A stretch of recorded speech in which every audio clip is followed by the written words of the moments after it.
भक्तामृतं विश्वजनानुमोदनम् सर्वार्थदं श्रीषट्कोपवाङ्मयम् सहस्रशाखोपनिषत्समागमम् नमाम्यहं द्राविडवेदसागरम् திருவழுதினாடென்னும் தென்குருகூரென்னும்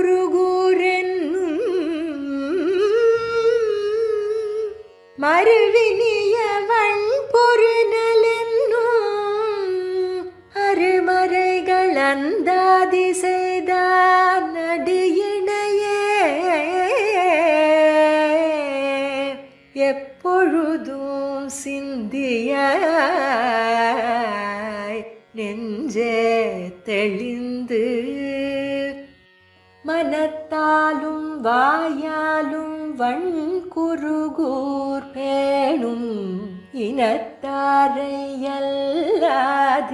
அல்லாதிரைஞ்சேன் தனத்தாலும் ஏதும் குறைவிலேன் எந்தை சடகோபன் பாதங்கள் யாமுடைய பற்று ஏந்த பெருங்கீர்த்தி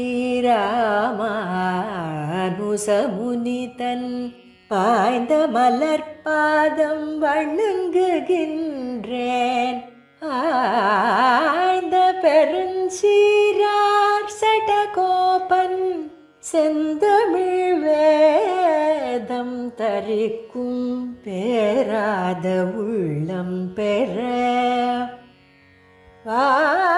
வார்த்தைகளும் சோலை மதிளரங்கர் வண்புகழ் மேல் ஆன்ற தமிழ் மறைகள் ஆயிரமும் ஈன்ற முதல் தாய் சடகோபன் மொயம்பால் வளர்த்த இதத்தாய்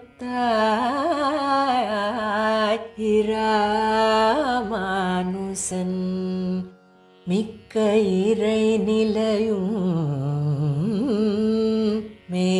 மெய்யாமுயிர் நிலையும் தக்க நெறியும் தடையாகி தொக்கியலும் ஊழ்வினையும் வாழ்வினையும் ஓதும் குருகையர்கோன் யாழினிசை வேதத்தியல் श्रीशैलेश दयापात्रं धीभक्त्यादि गुणार्णवं यतीन्द्र प्रवणं वन्दे रम्य जामातरं मुनिं लक्ष्मीनाथ समारंभां नाथयामुन मध्यमाम् अस्मदाचार्य पर्यन्तां वन्दे गुरुपरम्परां यो नित्यमच्युत पदाम्बुज युग्मरुक्म व्यामोहतस्तदितराणि तृणाय मेने अस्मद्गुरोर्भगवतोस्य दयैकसिन्धोः रामानुजस्य चरणौ शरणं प्रपद्ये माता पिता युवतयस्तनया विभूतिः सर्वं यदेव नियमेन मदन्वयानाम् आद्यस्य नः कुलपतेर्वकुलाभिरामं श्रीमत्तदङ्घ्रियुगलं प्रणमामि मूर्ध्ना भूतं सरश्च महदाह्वय भट्टनाथ श्रीभक्तिसारकुलशेखर योगिवाहान् भक्ताङ्घ्रिरेणुपरकाल यतीन्द्रमिश्रान् श्रीमत्पराङ्कुशमुनिं प्रणतोऽस्मि नित्यं भक्तामृतं विश्वजनानुमोदनं सर्वार्थदं श्रीषट्कोपवाङ्मयं सहस्रशाखोपनिषत् समागमं नमाम्यहं द्राविडवेदसागरं திருவழுதி நாடென்னும் தென்குருகூரென்னும் மறுவினிய வன்பொருளனென்னும் அருமறைகள் அந்தாதி செய்தான் அடியினையே எப்பொழுதும் சிந்தியாய் நெஞ்சே தெளிந்து மனத்தாலும் வாயாலும் வன்குருகூர் பேணும் இனத்தாரை அல்லாதிரஞ்சேல் தனத்தாலும் ஏதும் குறவிலேன் எந்தை சடகோபன் பாதங்கள் யாமுடைய பத்து ஏய்ந்த பெருங்கீர்த்தி ராமானுஜமுனிதன் வாய்ந்த மலர்பாதம் வணங்குகின்றேன் ஆய்ந்த பெரும் சீரார் சடகோபன் செந்தமிழ் வேதம் தரிக்கும் பேராத உள்ளம் பெற வாந்திகழும் சோலை மதிளரங்கர் வண்புகழ் மேல் ஆன்ன தமிழ்மறைகள் ஆயிரமும் ஈன்ன முதல்தாய் சடகோபன் மொயம்பால் வளர்த்த இதத்தாய் ராமானுஜன் மிக்க இறைநிலையும் மெய்யாம் உயிர்நிலையும் தக்க நெறியும் தடையாகித் தொக்கியலும் ஊழ்வினையும் வாழ்வினையும் ஓதும் குறுகையர்கோன் யாழினிசை வேதத்தியல் ஸ்ரீமத் வேதமார்க்க பிரதிஷ்டாபனாச்சாரிய உபய வேதாந்தாச்சாரியராய் பரமஹம்ச பரிவ்ராஜகாச்சாரியராய் எழுந்தருளி இருக்கும் ஸ்ரீ யதுகிரி யதிராஜ நாராயண ராமானுஜ ஜீயர் சுவாமியின் திருவடித் தாமரைகளில் அடியேனுடைய தண்டவத் பிரணாமங்களை சமர்ப்பித்துக் கொள்ளுகிறேன். சுவாமியின் நியமனப்படி திவ்ய பிரபந்த தாரா என்கிற இந்த நிகழ்ச்சியில் ஆழ்வார்கள் அருளிச் செய்த திவ்ய பிரபந்தங்களின் அர்த்தங்களை நாமும் தினமும் தொடர்ந்து அனுபவித்து வருகிறோம்.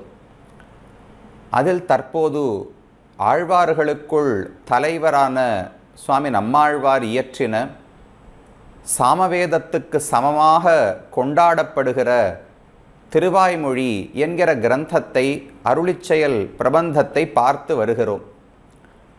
அதில் அடியேனுக்கு இன்றைக்கு கொடுக்கப்பட்ட விஷயம் திருவாய்மொழியின் 9வது பத்தில் 7வது திருவாய்மொழி. எங்கானல் அகங்கழிவாய் இறை தேர்ந்திங் இனிதமரும் செங்கால மடனாராய் திருமூழிக் களத்துறையும் என்று தொடங்கி 10 பாசுரங்களாலே நம்மாழ்வார் தன்னையே பெண்ணாக பாவித்து கொண்டு திருமூழிக்களத்தில் உரையக்கூடிய பெருமானை நோக்கி தூது விடுகிறார். இந்த 10 பாசுரங்களும் மிக அழகான பாசுரங்கள். ஆழ்வாருடைய உள்ள கருத்து, அவருக்கு பகவானிடத்தில் இருக்கக்கூடிய ஆசை, அவனை கிடைக்க பெறாமல் ஆழ்வார் படக்கூடிய துன்பம், இது அனைத்தையுமே மிக தெளிவாக காட்டக்கூடிய பாசுரங்கள். இதற்கு முன்னால் 9ஆம் பத்து 6ஆம் திருவாய்மொழியில் உருகுமால் நெஞ்சம் என்கிற திருவாய்மொழியிலே ஆழ்வார் பகவானுடைய குணங்களையெல்லாம் நினைத்து ஆனந்தப்பட்டார். ஆனால் அது முழுவதுமாக ஆனந்தமான அனுபவம் என்று சொல்லிவிட முடியாது. அப்ரீதி கர்ப்ப குணஸ்மரணம் என்று தெரிவிக்கிறார்கள். உள்ளுக்குள்ளே பகவானை கிட்ட முடியவில்லையே, அவனை அடைய முடியவில்லையே என்கிற வருத்தம், துன்பம், அப்ரீதி இருக்கிறது. ஆனால் அந்த சமயத்தில் பகவானுடைய குணங்களை ஆழ்வார் நினைக்கத் தொடங்கினார். நினைக்க நினைக்க அதனால் ஒரு ஆனந்தமும் ஆழ்வாருக்கு பெருகியது. ஆகையால் அப்ரீதி பிரீத்தி என்கிற இரண்டுமே, துன்பம் இன்பம் என்கிற இரண்டுமே கலந்து 10 பாசுரங்களை உருகுமால் நெஞ்சம் என்று ஆழ்வார் பாடி முடித்தார். அந்த திருவாய்மொழியோடு இந்த திருவாய்மொழிக்கான சங்கதியை சொல்லும்போது நம்பிள்ளை தெரிவிக்கிறார், அப்ரீதி பிரீத்தி என்கிற இரண்டும் நடந்து வந்தன. அது முடிந்தவுடனே இந்த 10 பாசுரங்களிலும் அப்ரீதியோடு மிகுந்த துன்பத்தோடு மட்டும் ஆழ்வார் பாடுகிறார். அதற்கு என்ன காரணம்? நமக்கு 2 எண்ணங்கள் ஒரு சேர இருந்ததென்றால், அதில் ஏதோ ஒன்று அதற்கு பின் தொடர்கிறதென்றால், அது எந்த எண்ணம் என்பது நம்முடைய பாக்கியத்தை பொறுத்தது. நமக்கு ஒரு நல்ல எண்ணமும் ஏற்படலாம், தீய எண்ணமும் ஏற்படலாம். இரண்டில் நாம் எதை பின்பற்றுகிறோம் என்பது நம்முடைய பாபம் புண்ணியம், நம்முடைய கர்மங்கள், வாசனை, பாக்கியம் முதலானவற்றை பொறுத்தவை. அதேபோல் ஆழ்வார் செய்த ஒரு தௌர்பாகியம், அப்ரீதி பிரீத்தி என்கிற இரண்டும் நடந்து வர, அந்த திருவாய்மொழி முடிந்து அடுத்த திருவாய்மொழி ஆரம்பிக்கும் போது பிரீத்தி ஆழ்வாருக்கு இல்லை. பகவானை அனுபவித்ததால் ஏற்பட்ட ஆனந்தம் தொடரவில்லை. அவனை விட்டு பிரிந்திருக்கிறோமே என்கிற ஆற்றாமை, பிரிவு ஆற்றாமை, விரக தாபம், அதுவே அதிகமாக போய் துன்பமே தலையெடுத்து விட்டது. அந்த துன்பத்தோடு பகவானை இனி அடைந்தால் நம்மால் வாழ முடியும். அவனை விட்டு பிரிந்து இன்னும் தொடர்ந்து இருந்தோம் என்றால் நம்மால் உயிர் தரிக்க முடியாது என்கிற நிலை ஆழ்வாருக்கு ஏற்பட்டுவிட்டது. இதேபோல்தான் சீதையும் அசோகவனத்தில் இருக்கும்போது 9 மாதங்கள் முடிந்துவிட்டன. ஹனுமான் வந்து சீதையை பார்க்கும்போது அப்போது சீதை கெடு கொடுக்கிறாள். ஊர்த்வம் மாசான் ந ஜீவிஷ்யே, இன்னும் 1 மாசத்துக்கு மேல் என்னால் இந்த லங்கையிலே ராமனை விட்டு பிரிந்து வாழ முடியாது. இதுவரை ஏதோ ஒரு நம்பிக்கையில் உயிரை பிடித்து கொண்டு இருக்கிறேன், ராமன் வருவார் வருவார் என்று. ஆனால் இதுவரை காணாமலேயே எனக்கு மனது துவண்டு போய்விட்டது. இன்னும் 1 மாசத்துக்கு மேல் என்னால் காக்க முடியாது என்று சீதை ஹனுமானிடம் செய்தி சொல்லி அனுப்பினாள். அதே போல இப்ப ஆழ்வாருக்கு தசை, இனி அவனை விட்டு பிரிந்தாலே நம்மால் வாழ முடியாது. சம்ஸ்லேஷத்தில் தரிக்கை, விஸ்லேஷத்தில் தரியாமை. இந்த ரெண்டு ஆழ்வார்களுக்கு இருக்கிற ஒரு பண்பு. பகவானோடு சேர்ந்திருந்தால் மட்டும்தான் உயிர் தரிக்க முடியும். எப்படி நமக்கு தினப்படி உலகப் பொருட்களை அனுபவித்து என்னென்னமோ கதைகளை பேசி உலகத்தில் ஏதோ உணவுகளை உண்டு இசைகளை கேட்டு இதை பண்ணாவிட்டால் எப்படி நம்மால் உயிர் தரிக்க முடியவில்லையோ, ஆழ்வாருக்கு பகவத் விஷயத்தில் பொழுது கழிக்காவிட்டால், அவனை அடைந்து அனுபவிக்க முடியாவிட்டால் உயிர் தரிக்க முடியாத நிலை ஏற்பட்டது. அப்படி துன்பம் அதிகமாகி காதல் அதிகமானபடியால் ஆணாக பாசுரம் பாட முடியாமல் தானே பெண் பாவனையில் பாசுரம் பாடத் தொடங்குகிறார். அதுவும் அந்த பெண் பகவானை குறித்து தூதுவிடும் தசையிலே இந்த பாசுரங்கள் அமைந்திருக்கின்றன. தூது என்று சொன்னால் நேரடியாக பகவானை நம்மால் சந்திக்க முடியவில்லை. யாரோ ஒரு பெண், ஒரு பிராட்டி, தாயார்னு வைத்துக் கொள்வோமே, பகவானோடு சேர்ந்தவள், முன்னாடி சேர்ந்து இருந்திருக்கிறாள். அதனால்தான் பகவானுடைய பெருமைகள் இவளுக்கு தெரிந்திருக்கின்றன. பிரிந்த பிறகு சேர்த்த பிறகு பிரிவு ஏற்பட்டால் இன்னும் துக்கம் அதிகமாக இருக்கும் அல்லவா? ஒரு பொருள் நமக்கு கிடைக்கவே இல்லை என்றால் கிடைக்கவில்லையே என்கிற துக்கம் ஓரளவு இருக்கும். ஏன்னா அந்த பொருளினுடைய உண்மையான இனிமை என்ன என்று நமக்கு தெரியாது. ஒரு மாம்பழம் நாம் வாழ்க்கையிலேயே சாப்பிட்டதே கிடையாது, ரொம்ப இனிமையாக இருக்கும் என்று அனைவரும் சொல்லுகிறார்கள். நான் இதுவரை சாப்பிட்டதில்லை. இந்த வருஷமும் அந்த மாம்பழத்துக்கான வேலை கொடைக்காலம் வந்தபோது அடியனால் சாப்பிட முடியவில்லைன்னு வச்சுப்போம். சரி, இத்தனை நாளாக சாப்பிடல, இப்பவும் சாப்பிடல, போனா போகிறதுன்னு விட்டு விடுவோம். அதுவே நன்னா காத்திருந்து நல்ல மல்கோவா மாம்பழத்தை உயர்ந்த 100 ரூபாய் கொடுத்து வாங்கி அதை திருத்தி வாயில போட்டு ஒரு பகுதியை உண்ட உடனே அடுத்த வாய் போட போகும்போது மாம்பழம் கீழே மணலிலே விழுந்து தூசிப்பட்டு விட்டால் அப்போ எவ்வளவு வருத்தமாக இருக்கும். ஒரு முறை சுவைத்து விட்டோம், ஒரு பொருளின் இன்பம் எவ்வளவு என்று அறிந்து கொண்ட பிறகு அது கிடைக்காமல் போனால் இன்னும் பிரிவிலே ஆற்றாமை துக்கம் அதிகமாக இருக்கும். அதுதான் ஆழ்வாருக்கு நிலை. அதையே அந்யாபதேசத்திலே தன்னையே ஒரு பெண்ணாக கருதி கொண்டு அந்த பெண் பகவானோடு சேர்ந்து முன்னால் இருந்தாள். இப்போது பகவான் அவளை கைவிட்டு விட்டு சென்று விட்டார். தனிமையாக வாடுகிறாள். அவள் தன்னை சுற்றி இருக்கக்கூடிய ஒரு அழகான ஒரு சோலை உத்தியானத்துக்கு சென்று அங்கிருக்கக்கூடிய பறவைகள், வண்டுகள் முதலானவற்றை அழைத்து பகவானை நோக்கி தூது அனுப்புகிறாள். அந்த ஒரு தசை, தன்னுடைய ஒரு ஆற்றாமையை அந்த பெண்ணினுடைய பாசுரமாக வைத்து ஆழ்வார் பாடுகிறார். அந்யாபதேசம் என்று சொல்லுவார்கள்.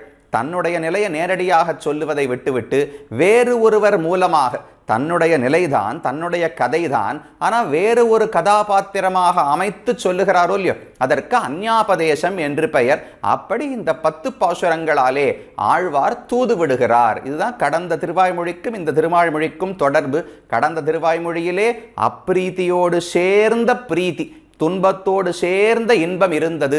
என்னமோ ஆழ்வாருடைய பாக்கியம், அந்த திருவாய்மொழி முடிந்தவுடனே துன்பம் மட்டும்தான் நீடித்து தொடர்ந்தது. அதனால மிகவும் வருத்தப்பட்டு தன்னிலை இழந்து பெண்ணாக பாடத் தொடங்கினார். அதிலே ஆழ்வார் தூது விடுகிறார் என்று தொடர்பு பார்த்தோம். இது ஆழ்வார் விடக்கூடிய 4வது தூது. இது ஒன்றும் முதல் முறை கிடையாது. ஆழ்வார் திரும்ப திரும்ப 4வது முறை இப்போது தூது விடுகிறார். அஞ்சிறைய மடனாராய், வைகல் பூங்கழிவாய், பொன்னுலகாளீரோ, எங்கானல் அகங்கழிவாய் என்று 4 திருவாய்மொழிகளிலே ஆழ்வார் தூது விடுகிறார். 1ஆம் 10 4ஆம் திருவாய்மொழி அஞ்சிறைய மடனாராய், அங்கு ஆரம்பிச்சார் தூது விடுறதுக்கு. 1-4 ஆரம்பிச்சவர் இப்போ 9ஆம் 10 7ஆம் திருவாய்மொழி வரை தனித்தனி அடுத்தடுத்து தூது விட்டு கொண்டிருக்கிறார். நமக்கு அலுத்து போகாதா? ஒருவரிடத்துல தூது அனுப்புகிறோம் என்றால் ஏதோ ஒரு காரணம். தூது என்கிற சந்தர்ப்பம் என்னது? நான் ஏதோ ஒரு நிலையில் இருக்கிறேன், நான் யாரோ ஒரு காதலனை அடைய விரும்புகிறேன், நாயக்கனை அடைய விரும்புகிறேன். அவர் ஏனோ என்னை புறக்கணித்து விட்டார், என்னை வந்து கை கொள்ளவில்லை. அவர் ஏன் என்னிடத்தில் வரவில்லை என்று ஆராய்ந்து புரிந்து கொள்ள வேண்டும். அந்த எண்ணத்தை மாற்ற வேண்டும் என்றால் அவரிடத்தில் என்ன சொன்னால் வருவார்? இப்போ ஒருத்தரிடத்துல தூது அனுப்புகிறோம் என்றால் என்ன சொன்னால் எதிராளி ஏற்றுக்கொள்வாரோ, வந்து என்னை சந்திப்பாரோ, அப்படி ஒரு வார்த்தையை சொல்ல வேண்டும் அல்லவா? அது மாறிக்கொண்டே போகிறது. ஒரே பகவானிடத்தில் ஒரே காரியத்தை சொல்லி ஆழ்வார் 4 தூதுகளை விடவில்லை. அழகிய மணவாளப் பெருமாள் நாயனார் என்று ஒரு சுவாமி, பிள்ளை உலகாரனுடைய திருத்தம்பியார், அவர் ஆச்சாரிய ஹிருதயம் என்று ஒரு கிரந்தத்தை இயற்றியிருக்கிறார். நம்மாழ்வாருடைய உள்ளக்கருத்து என்ன என்று காட்டுவதுதான் அந்த பிரபந்தத்தினுடைய கிருத்தியமே. அதில் ஒரு சூத்திரத்தில் தெரிவிக்கிறார், தம் பிழையும் படைத்த பரப்பு சிறந்த செல்வமும் படைத்த பரப்பும் தமரோட்டை சகவாசமும் மரப்பித்த க்ஷமா தீக்ஷா சாரஸ்ய சௌந்தர்யங்களை உணர்த்தும் வியூக விபவ பரத்வத்வய அர்ச்சைகள் தூது நாளுக்கும் விஷயம் என்று அழகான சூத்திரத்திலே 4 தூதிலும் ஆழ்வார் என்ன செய்கிறார் என்று கோர்த்து பாடியிருக்கிறார். 4 இடங்களிலும் பகவான் ஏதோ ஒரு காரணத்தால் ஆழ்வாரை புறக்கணித்து விட்டார். அவரை ஏற்றுக்கொள்ளவில்லை. அந்த 4ஐயும் மாற்ற வேண்டும். பகவானுடைய மனதில் இருக்கும் எண்ணத்தை மாற்ற வேண்டும். அதுக்கு ஆழ்வார் 4 விஷயங்களை உணர்த்துகிறாராம் பகவானுக்கு. அஞ்சிரை மடனாராய், வைகல் பூங்கழிவாய், பொன்னுலகாளீரோ, எங்கானல் அகங்கழிவாய். நீங்கள் அப்படியே ஒரு அழகான அட்டவணை போட்டு வச்சுங்கோ. மேலே 4 தலைப்பு, 4 தூது. முதல் 10 4ஆம் திருவாய்மொழி, அஞ்சிரை மடனாராய், அப்புறம் வைகல் பூங்கழிவாய், பொன்னுலகாளீரோ, எங்கானல் அகங்கழிவாய். 4 தூதுகள் அனுப்புகிறாரா? அதில் முதல் தூதில் பகவான் என்ன மறந்தார், 2வது என்ன மறந்தார், 3வது எதனால் வரவில்லை, 4வது ஏன் வரவில்லை? அதுக்கு ஆழ்வார் முதல் தூதலை என்ன உணர்த்துகிறார், 2வது என்ன உணர்த்துகிறார், 3வது என்ன உணர்த்துகிறார், 4வது என்ன உணர்த்துகிறார்? ஒவ்வொன்றுக்கும் யாரிடத்திலே தூது விடுகிறார் என்பதும் மாறுகிறது. வியூக விபவ பரத்வத்வய அர்ச்சைகள் தூது நாளுக்கும் விஷயம் என்று தெரிவிக்கிறார். முதல் தூது அஞ்சிரை மடனாராய் இருக்கிறதே, அது வியூக வாசுதேவன், பார்க்கடலிலே சயனித்த பெருமான் இருக்கிறானே, அவனை நோக்கித்தான் ஆழ்வார் விடுகிறாராம். அந்த வியூக வாசுதேவனை குறித்து ஆழ்வார் விடக்கூடியது முதல் தூது. கடலாழி நீர் தோத்தி அதனுள்ளே கண்வளரும் அடலாழி அம்மானை கண்டக்கால் இது சொல்லி என்று கூறுகிறார். அப்ப திருப்பார்க்கடல் நாதனை குறித்து முதல் தூது அனுப்பினார். அடுத்தது விபவம், பகவான் ராமாவதாரத்தை குறித்து 2வது தூது வைகல் பூங்குழிவாய் அனுப்பினார். அடுத்தது 3வது தூது அனுப்பும் போது பரத்வத்வயம், வைகுந்தத்தில் இருக்கும் பகவான், அந்தரியாமியாக இருக்கும் பகவான், 2 பேரை நோக்கி அனுப்பினார். இந்த கடைசி 4வது தூதிலே அர்ச்சாவதாரம், அதுவும் குறிப்பிட்டு மலையாள திவ்யதேசங்கள் 13க்குள்ளே திருமூழிக்களம் என்கிற ஒரு அழகான திவ்யதேசம். அந்த திவ்யதேசத்து எம்பெருமானை குறித்து தான் இந்த 10 பாசுரங்களாலே தூது அனுப்புகிறார். திருமூழிக்களத்துக்கு பெருமான் ஸ்ரீசூக்தி நாதன் என்று சொல்லப்படுகிறார். ரொம்ப அழகான பெருமாள். ஸ்ரீசூக்தி என்பதுதான் திருமொழி. இன்றைக்கு வழக்கத்தில் திருமூழிக்களம் என்று சொல்லப்படுகிறது. ஆனால் இயற்பெயர் திருமொழிக்களம். ஹரிதர்னு ஒரு ரிஷி இருந்தார். அவர் பகவானை நோக்கி தவம் செய்தார். பகவான் அவர் முன்னால் தோன்றி என்ன வேண்டும்னு கேட்டார். உன்னை எளிமையாக அடைவதற்கு ஏதாவது உபதேசங்களை கொடுக்க வேண்டும் என்று அவர் கேட்டவுடனே பகவான் தன்னுடைய ஸ்ரீ சூக்திகள், திருமொழிக்களை எல்லாம் அந்த இடத்திலே உபதேசம் பண்ணாராம். அப்ப திருமொழிக்களம், பகவானே தன்னுடைய மொழியாலே வாக்காலே உபதேசங்களை பண்ணப்பட்டபடியால் திருமொழிக்களம்னு ஊருக்கு பெயர். அது மறவி திருமூழிக்களம் என்று மாறியிருக்கிறது. பகவானுக்கு ஸ்ரீசூக்தி நாதன் என்று அந்த இடத்துல திருநாமம் காணப்படுகிறது. அந்த பெருமானை குறித்து தான் ஆழ்வார் தூது அனுப்புகிறார். நம்மாழ்வாரும் பாடியிருக்கிறார், திருமங்கையாழ்வாரும் இந்த பெருமானை பற்றி பாடியிருக்கிறார். ரொம்ப அழகான பாசுரம். பின்னானார் வணங்கும் சோதி திருமூழி களத்தானாய் முதலானாயே என்று ஆழ்வாருடைய பாசுரம். பொன்னானாய் பொழிலேழும் காவல் பூண்ட புகழானாய் இகழ்வாய தொண்டனேன் நான். எனக்கு வேற ஒன்றும் தெரியாது, நீ பெரிய யானையைப் போல் இருக்கிறாய், உன்னை நான் அழைக்கிறேன். பின்னானார் வணங்கும் சோதி திருமூழி களத்தானாய் என்றோ கிருதயுகத்தில், திரேதாயுகத்தில், துவாபர யுகத்தில் பல அவதாரங்களை பகவான் செய்திருக்கிறார். அதை தரிசிக்கும் பாக்கியத்தை நாம் பெறவில்லை. நாம் யார்? பின்னானார். அந்த அவதாரங்களுக்கெல்லாம் பிற்பட்டு போய்விட்டோம் இல்லையோ, காலத்தாலே பிற்பட்டவர்கள் நாமும் அவனை வணங்க வேண்டும் என்பதற்காக பின்னானார் வணங்கும் சோதி திருமூழி களத்தானாய். அதுக்குத்தான் அர்ச்சாவதாரமாக பகவான் இருக்கிறார். திருமூழி களத்தில் இருப்பதே நம்மை போன்ற பிற்பட்டவர்கள், கலியுகத்து மக்கள் சேவிப்பதற்காக என்று திருமங்கையாழ்வாருடைய மங்களாசாசனம். இங்க நம்மாழ்வார் 10 பாசுரங்கள் இந்த பெருமானை பற்றி பாடுகிறார். அப்ப முதல் தூது பார்க்கடல் எம்பெருமானை குறித்து, 2வது தூது விபவாவதாரமான ராமனை குறித்து, 3வது தூது பரத்வத்வயம், வைகுந்தநாதன் உள்ள இருக்கிற அந்தர்யாமி அவர்களை குறித்து. இந்த 4வது தூதுதான் ஆழ்வார் திருமூழிக்களத்தை நோக்கி அனுப்புகிறார். 4 தூதுக்கும் என்ன கருத்து? எதை மறந்தான் என்றால், தம் பிழையும் சிறந்த செல்வமும் படைத்த பரப்பும் தமரோட்டை சகவாசமும். ஆழ்வாரை பகவான் சந்திக்காமல் இருந்ததற்கு 4 காரணங்களா. 1, தம் பிழை, ஆழ்வார் ஏதோ குற்றம் செய்திருக்கிறார் என்று பகவான் எண்ணி அதனால் ஆழ்வாரை சந்திக்க வரவில்லை. அடுத்தது சிறந்த செல்வமும். பகவானுக்கு மக்களை ரட்சிக்க வேண்டும் என்கிற ஆசை இருந்தாலும் அவருக்கு வாயும் இரண்டாவது பாசுரம் பாடும்போது அப்ப நிறைய செல்வம் வந்து விடுதா. சிறந்த செல்வம் மல்கு திருவண்வண்டூருரையும்னு பாசுரம். இப்ப நிறைய செல்வம் வந்து விட்டபடியாலே ஆழ்வாரை மறந்து போய்விட்டான். இது இரண்டாவது சொன்னார். மூணாவது படைத்த பரப்பு. இந்த உலகம் அனைத்தையும் பகவான் தானே படைத்திருக்கிறார். அப்ப இப்பேற்பட்ட உலகத்தை காக்க வேண்டும் என்றால் அதில் அப்படி கவனக்குறைவால ஒருவர் இருவர் விடுபட்டு போகலாமோ இல்லையோ.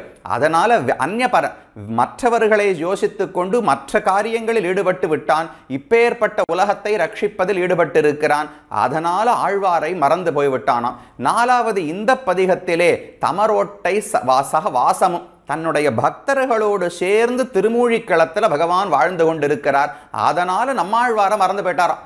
ஒரு பக்தன் பகவானோடு சேர்ந்து இருக்கிறார்னால் அவரையே நினைத்து கொண்டு மற்ற பக்தர்களை பகவான் மறந்து போய்விட்டார், அதனால் வரவில்லை என்று நாயனார் தெரிவிக்கிறார். இதை எப்படி உணர்த்துவது?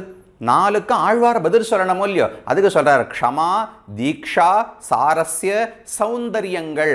ஆழ்வார் 4 முறை தூது விடும்போது 4 தன்மைகளை பகவானுக்கு உணர்த்துகிறார். பகவானே முதல் தூது என்ன?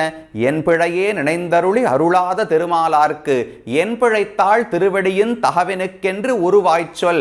நான் குற்றம் செய்தேன் என்றுதானே நீர் வரவில்லை. இப்ப திரும்ப கேட்கிறேன், உம்மிடத்துல பொறுமை என்று ஒரு குணம் இருக்கிறதே, க்ஷமா என்கிற பொறுமை உம்மிடத்தில் இருக்கும்போது என் குற்றத்தை பார்த்து ஏன் தள்ளுகிறீர் என்று நம்முடைய குற்றத்தை மறக்கடிப்பதற்காக அவனிடத்தில் இருக்கிற பொறுமை என்கிற குணத்தை ஆழ்வார் உணர்த்தினார் அஞ்சரே மடனாராய் முதல் தூதிலே.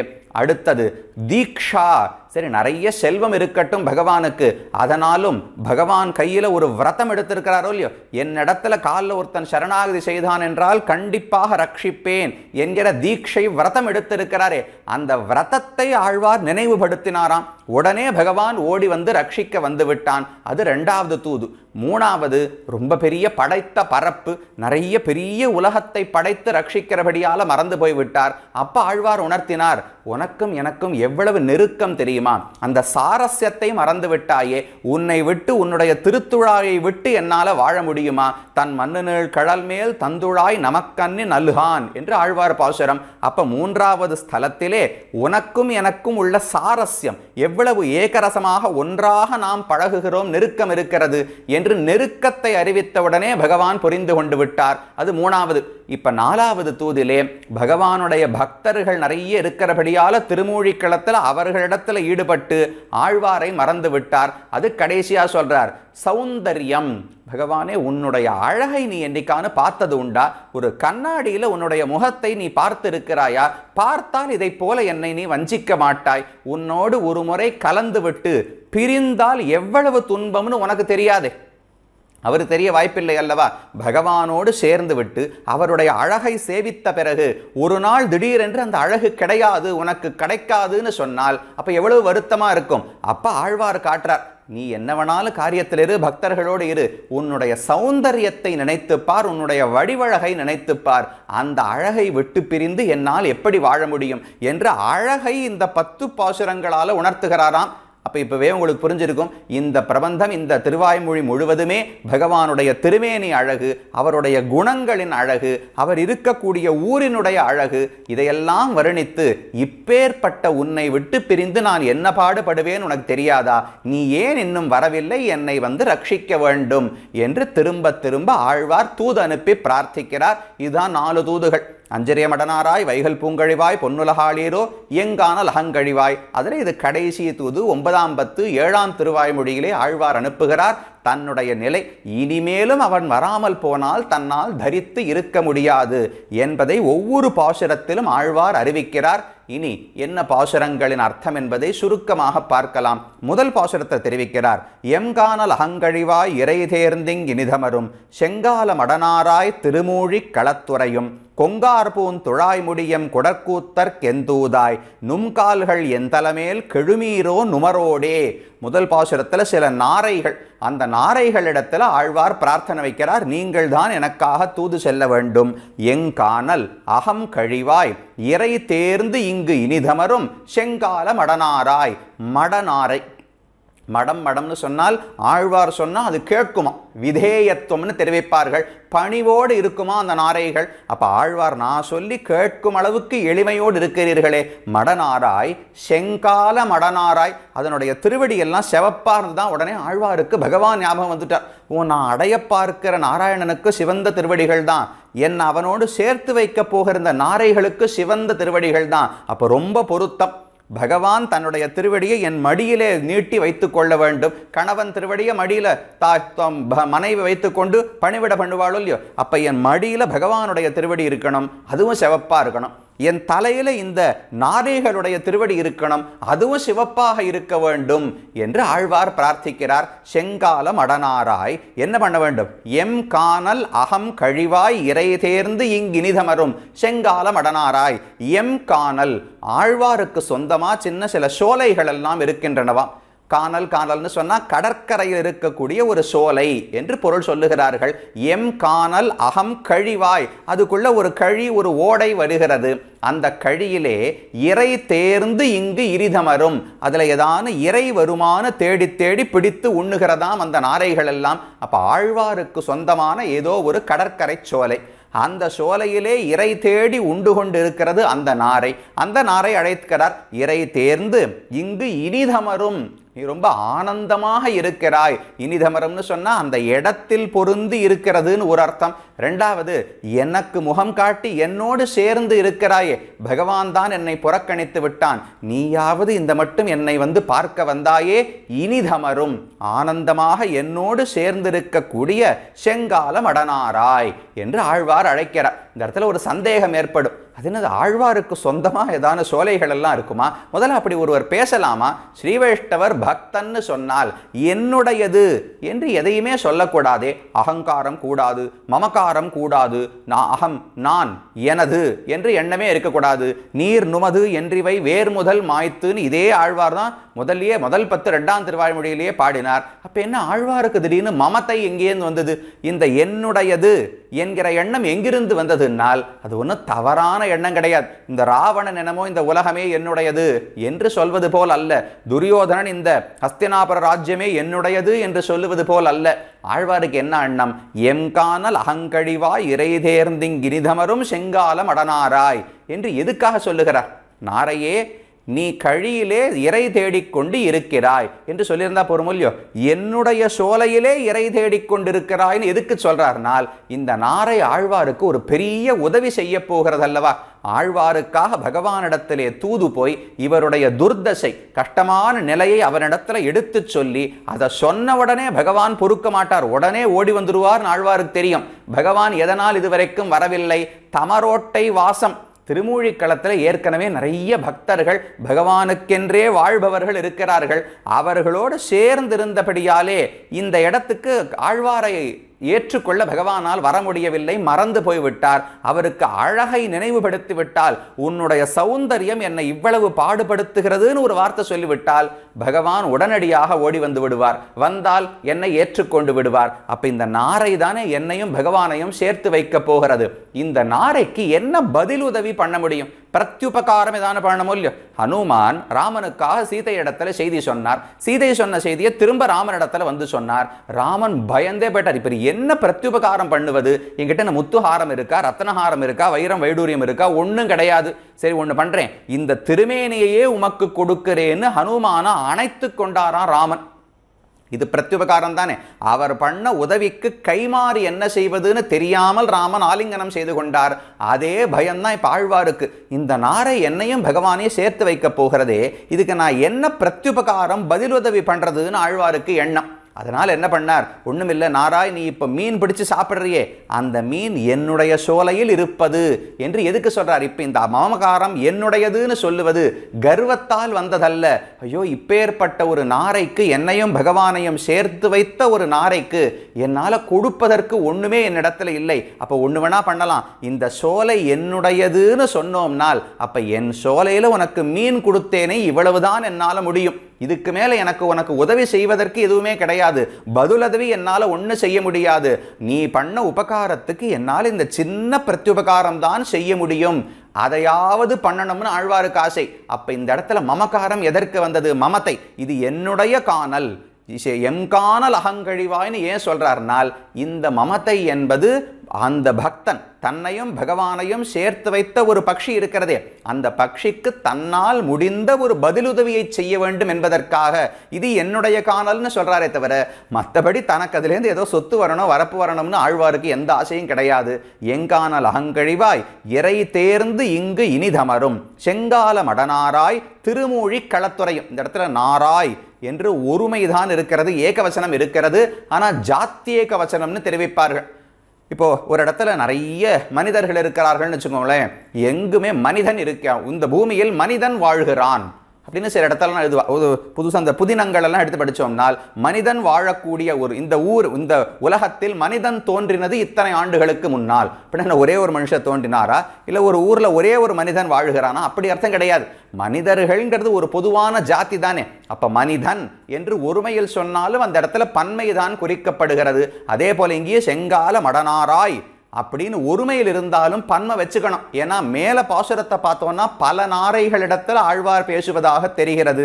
அப்ப செங்கால மடனாராய் திருமூழி களத்து உரையும் கொங்கார்பூன் துழாய்முடி எம் குடக்கூத்தற்கு எந்தூதாய். நீ என்ன தெரியுமா பண்ணணும்? திருமூழி களத்து உரையும் பகவான் ஸ்ரீசூக்திநாதன் திருமூழி களத்தில் இருக்காரு, அவரிடத்துல நீ தூது போக வேண்டும். அதனால பயந்து போகாதே, எங்கேயோ வைகுந்தத்துக்கு போகணுமா, பார்க்கடலுக்கு தள்ளி போகணுமான்னு யோசிக்க வேண்டாம். நமக்காக நம்மை ஏற்றுக்கொள்வதற்காக மிகுந்த எளிமையோடு இதோ திருமூழிக்களம் வரைக்கும் வந்துட்டார். ஆழ்வார் திருநெல்வேலியில் இருக்கார். அங்கேருந்து திருமூழிக்களம் என்ன ஒரு 400-300 மைல் இருக்குமா, அவ்வளவுதான் தூரம் இருக்க போறது. அப்ப இதோ நமக்கு அருகிலே வந்து விட்டார். அவரிடத்துல நீ பறந்து போய் எனக்காக செய்தி சொல்ல வேண்டும். திருமூழிக்களத்து உரையும் கொங்கு ஆர்பூன் துழாய்முடி. நன்னா தேன் படர்ந்து இருக்கிறதா, அழகான மாலைகளை பகவான் தரித்திருக்கிறார். அந்த மாலைகளில் நிறைய தேன் பிரவகிக்கிறது. கொங்கு ஆர்பூன் துழாய் முடி, அந்த திருத்துழாய் எல்லாம் பகவான் தலையிலே தரித்திருக்கிறான். தேன் பெருகக்கூடிய புஷ்பங்களை உடைய திருத்துழாய் மாலையை தலையில் தரித்திருக்கிறார். எம் குடக்கூத்தற்கு எந்தூதாய், அது அவருடைய அழக சொல்லிட்டாரா.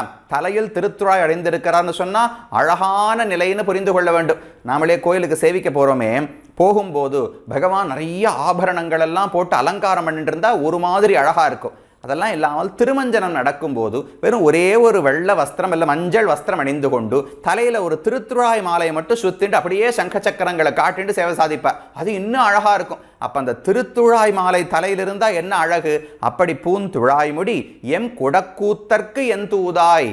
பகவானுடைய அழகை சொன்னவர் அடுத்து அவனுடைய சேஷ்டிதம் விளையாட்டு எப்படி இருக்கும்னு சொல்றார். குடக்கூத்து என்று ஒன்று பகவான் ஆடுவாராம். அதாவது கையில் இடுப்பில் ஒரு பெரிய பேரி வாத்தியத்தை கட்டிக்கணும், அதை அப்படியே வாசித்து கொண்டே இருக்க வேண்டும். அதே சமயத்தில் கையில் சில குடங்களை மண் குடங்களை வச்சுண்டு அதை அப்படியே தூக்கி போட்டு பிடிச்சு விளையாடணும். அப்போ பேரியும் வாசிக்கணும், குடங்களையும் தூக்கி போடணும். இதுக்கு குடக்கூத்து என்று பெயர். அது நந்தகோபாலன் ரொம்ப நன்னா ஆடுவாராம், வசுதேவர் ஆடுவாராம். அதே போல கண்ணனும் ரொம்ப நன்னா கூத்தாடுவாராம். மன்னமர கூத்தாடி மகிழ்ந்தா என்னும்னு திருமங்கையாழ்வார் பாசுரம். மன்று அமர, கண்ணன் கூத்தாடி முடிச்சு எழுந்து போயிட்டாலும் மற்றவர்களுக்கெல்லாம் என்னமோ கண்ணன் இன்னும் கூத்தாடி கொண்டிருப்பது போலவே இருக்குமா.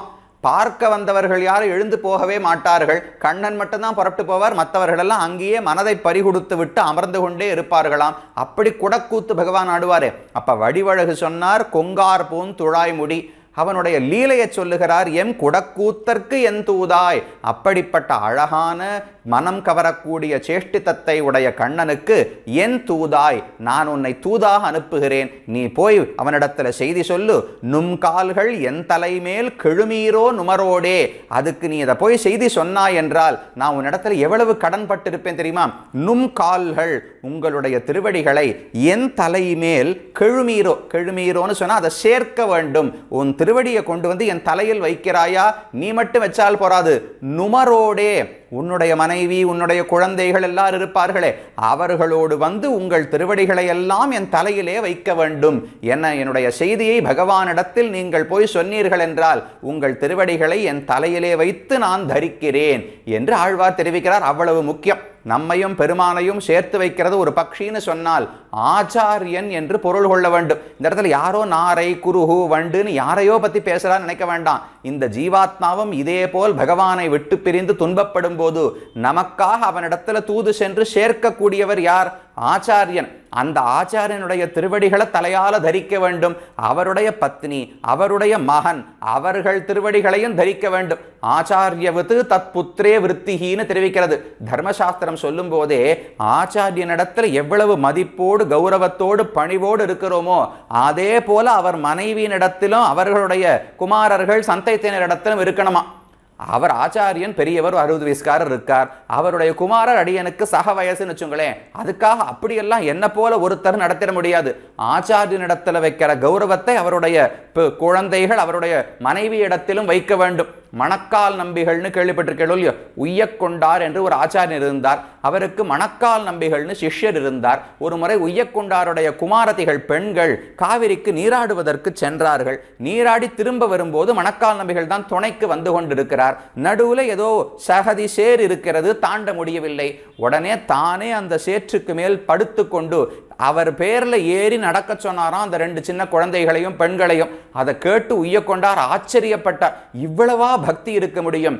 என்னிடத்துல பக்தி இருப்பதாவது சரி, என்னுடைய குழந்தைகளிடத்துல இவருக்கு இவ்வளவு பக்தியான்னு ரொம்ப கொண்டாடி பேசினாராம் ஆச்சாரியன். அப்படி ஆச்சாரியனிடத்துல என்ன பக்தியோ அவருடைய மனைவி, அவருடைய குழந்தைகள், சந்ததியினர், உறவினர்கள் எல்லாரிடத்திலையும் மதிப்பு இருக்க வேண்டும். ஆனால் தான் ஆழ்வார் பாடும்போது நும் கால்கள், உம்முடைய கால்களை என் தலையில வைக்கணும். நீங்க மட்டும் வச்சா போறாது, கெழுமீரோ நுமரோடே உன்னுடைய மற்ற பந்துக்களோடு கூட என் தலையிலே உங்கள் திருவடிகளை வைக்க வேண்டும் என்று ஆழ்வார் பிரார்த்திக்கிறார். அப்ப சில நாரைகளை பார்த்து நீங்கள் எனக்காக பகவானிடத்திலே போய் செய்தி சொல்ல வேண்டும். அவனுடைய அழகு பொங்கார்பூன் துழாய்முடி குடக்கூத்தர் கெந்தூதாய்னு சொன்னபடியால் அவனுடைய திருமேனி அழகு, அவனுடைய கூத்தாடும் அழகு, இந்த 2யுமே பார்த்து நான் அனைத்தையும் இழந்து விட்டேன். அவனிடத்துல என் செய்தியை சொல்ல வேண்டும் என்று முதல் பாசுரத்தில் தெரிவித்தார். அடுத்த 2வது பாசுரத்தில் சில குறுகுகளை பார்த்து ஆழ்வார் பிரார்த்திக்கிறார்.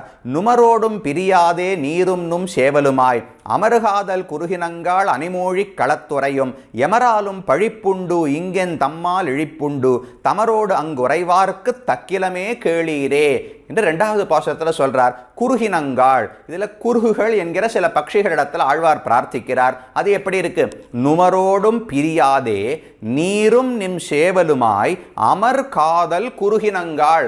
ஆழ்வாருக்கு பார்த்தா ரொம்ப கஷ்டமா இருக்கு. தான் பகவானை விட்டு பிரிந்து துன்பப்படும் போது இந்த பட்சிகளை எல்லாம் பார்த்தா நன்ன பந்துக்களோடு கணவன் மனைவியாக சேர்ந்து ஆனந்தமா இருக்கிறார்களாம். நுமரோடும் பிரியாதே, நீங்க உங்க பந்துக்களை விட்டு பிரிவதே கிடையாதே, எல்லா உறவினர்களோடும் சேர்ந்து இருக்கிறீர்கள். நீரும் நும் சேவலுமாய், நீயும் உன்னுடைய கணவன்மார்களான ஆண் பட்சிகளுமாக சேர்ந்து அமர் காதல் குறுகினங்காள், அவர்களுடைய காதல் நன்னா அமர்ந்து இருக்கிறது, பொருந்தி இருக்கிறதாம். இவளுக்கு என்ன எண்ணம்னு கணவன் நன்னா புரிஞ்சுட்டு இருக்கார். கணவனுக்கு என்ன வேண்டும் என்ன எண்ணம் என்று மனைவி நன்றாக புரிந்து கொண்டிருக்கிறாள். 2 பேரும் விட்டு பிரிவது கிடையாது, 2 பேருக்குள்ள மனஸ்தாபம் கிடையாது. அமர் காதல் குறுகினங்காள். ஏன் ஆழ்வார் சொல்றார்னா, என் மனசை பகவான் புரிந்து கொள்ளவில்லையே, என்னை தவிக்க விட்டு விட்டு அவர் போய்விட்டார். அப்ப எங்கள் காதலின் நிலைமை இவ்வளவுதான் இருக்கு. ஆனா நீங்கள் அப்படி இல்லையே. நுமரோடும் பிரியாதே நீரும் நும் சேவலுமாய் அமர்காதல் குறுகினங்காள். ஆழ்வார் குத்தி காட்டுறார். நீங்கள்லாம் மட்டும் சேர்ந்து இருக்கிறீர்களே, கணவன் மனைவி ஆனந்தமாக சேர்ந்து இருக்கிறீர்களே, என்னை பகவானோடு சேர்த்து வைக்க வேண்டாமா? ஒருத்தர் நன்னா பசியாறி இருக்கிறார், நன்னா சாப்பிட்டு இருக்காருன்னு வச்சுங்கோ, அவருடைய முக்கிய கடமை என்ன? அடுத்தவர் பசியோடு இருந்தார்னா அவருக்கு சோறு போடுவது தானே. அப்ப ஆழ்வார் சொல்லுவது நுமரோடும் பிரியாதே நீரும் நிம் சேவலுமாய்னா, நீ மட்டும் ஆனந்தமா உன்னுடைய பேடையோடு இருக்கிறாயே, உன் கணவனோடு இருக்கிறாயே, என்னை பகவானோடு சேர்த்து வைக்க வேண்டாமா? என்னுடைய துர்தசையை பார்த்து நீதான் எனக்காக தூது செல்ல வேண்டும் என்று உள்ளூர பிரார்த்தனையை ஆழ்வார் வைக்கிறார். நுமரோடும் பிரியாதே நீரும் நும் சேவலுமாய் அமர் காதல் குறுகினங்காள். என்ன பண்ணணும்? அணி மூழி களத்துறையும் தமரோடு அங்குறைவாக்கு தக்கிலமே கேளீரே. பகவானிடத்துல போய் ஒரு வார்த்தை கேட்கணும். அந்த பகவான் எப்படிப்பட்டவர்? அணி மூழி களத்து உறையும். அணி நல்ல ஆபரணம் போல அழகாக இருக்கிறது. இந்த ஊருக்கே உலகத்துக்கே ஆபரணமாக இருக்கக்கூடியது திருமூழிக்களம் என்கிற ஊர். அந்த ஊரில் இருக்கக்கூடிய அணிமூழி களத்து உறையும் தமரோடு அங்கு உறைவார்க்கு. தனியா பகவான் அந்த இடத்தில் இல்லை, தமர்களோடு, தன்னுடைய பந்துக்கள், தன்னுடைய பக்தர்கள், தன்னை வேண்டினவர்களோடு சேர்ந்து இருக்கிறாரோ இல்லையோ. அப்ப ஆழ்வாருக்கு 2 மடங்கு துன்பம். இப்போ பகவானும் திருமூழிக்களத்தில் அன்பர்களோடு சேர்ந்திருக்கார், இந்த குருகினங்களும் நன்னா கணவன் மனைவியோட சேர்ந்து இருக்கு. இப்ப மொத்தத்தில் ஆழ்வார் மட்டும்தான் தனியா கட்டப்பட்டிருக்கிறார், வேற யாருமே கட்டப்படவில்லை. குருகுகளும் அமர் காதல் குருகினங்கள், அவரும் தமரோடு அங்கு உறைவார்க்கு. அப்ப நீங்க 2 பேரும் உங்கள் வேண்டியவர்களோடு சேர்ந்து இருக்கிறீர்கள், நான் மட்டும் தனிமையில் துன்பப்பட வேண்டுமா? எனக்காக பகவானிடத்துல போய் பிரார்த்திக்கணும். என்னுடைய நிலைமை என்னது தெரியுமா? 3வது பாதத்துல சொல்றார், எமராலும் பழிப்புண்டு இங்கென் தம்மால் இழிப்புண்டு. ஆழ்வார் சொல்றது, நாம் பகவானோடு ஒரு முறை ஆழ்வார் சேர்ந்திருக்கிறார், அதற்கு பிறகு இப்போது பிரிந்து விட்டார். ஒரு பெண்ணுக்கு ஒரு காதலன் காதலி, நாயகன் நாயகி இருக்கான்னு வச்சுங்களே, அந்த நாயகிக்கு ஒன்று அந்த நாயகன் நல்ல துணையாக இருக்க வேண்டும். அப்படி இருந்தால் ஊரார்கள் எல்லாம் அவளை ஏசினாலும் பேசினாலும் கைவிட்டாலும் அவள் கண்டுகொள்ள போவது கிடையாது இல்லையா? அந்த காதலனை விட்டுட்டா ஊரார்கள் எல்லாம் நல்லா கை கொடுப்பார்கள் அல்லவா? ஊரார் வார்த்தையை கேட்டுக்கொண்டு ஒன்று காதலனை விடணும்.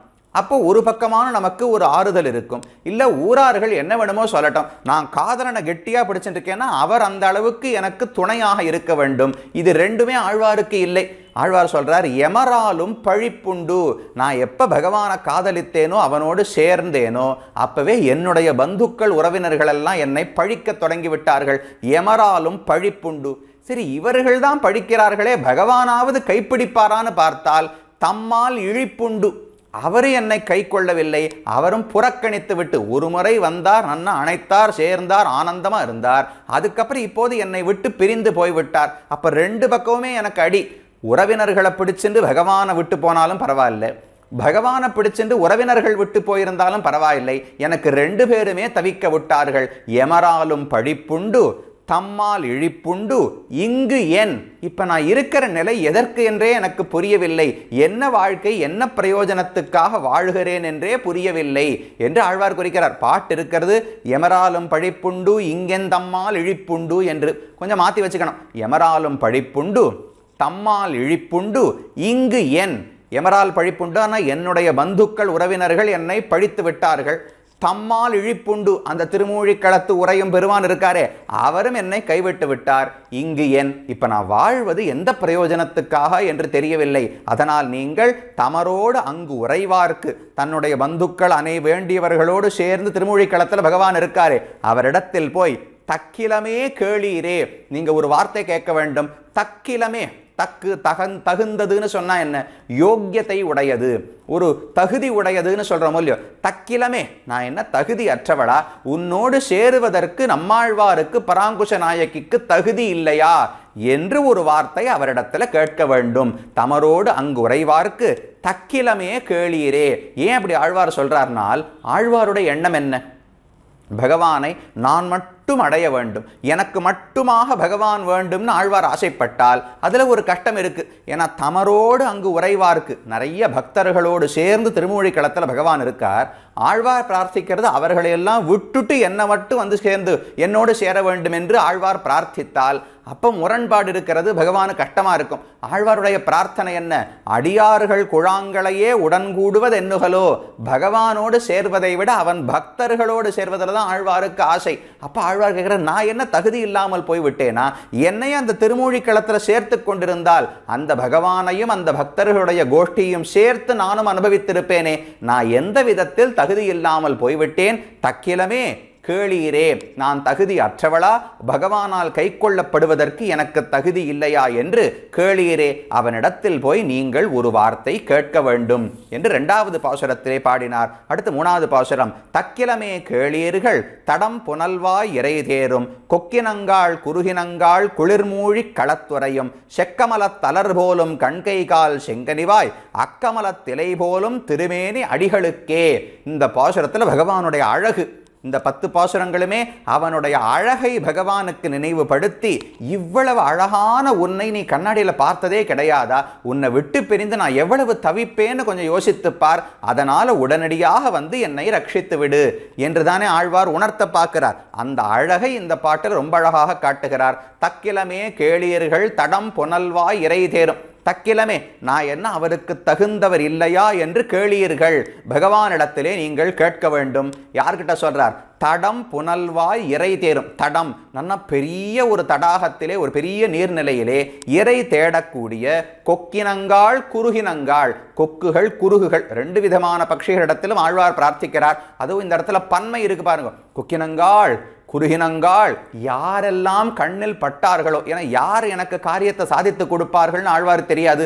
இந்த பட்சி சொன்னா பகவான் கேட்பாரா, இது சொன்னா கேட்பாரா, அவர் சொன்னா கேட்பாரா, ஆழ்வாருக்கு தெரியவில்லை.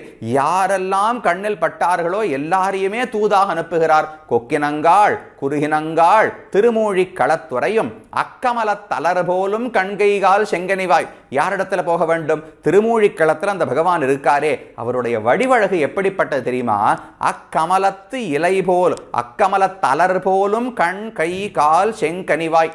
அவனுடைய அவயவங்கள் ஒவ்வொன்றும் தாமரை பூத்த ஒரு அழகான சிவப்பு மலரை போல இருக்குமா.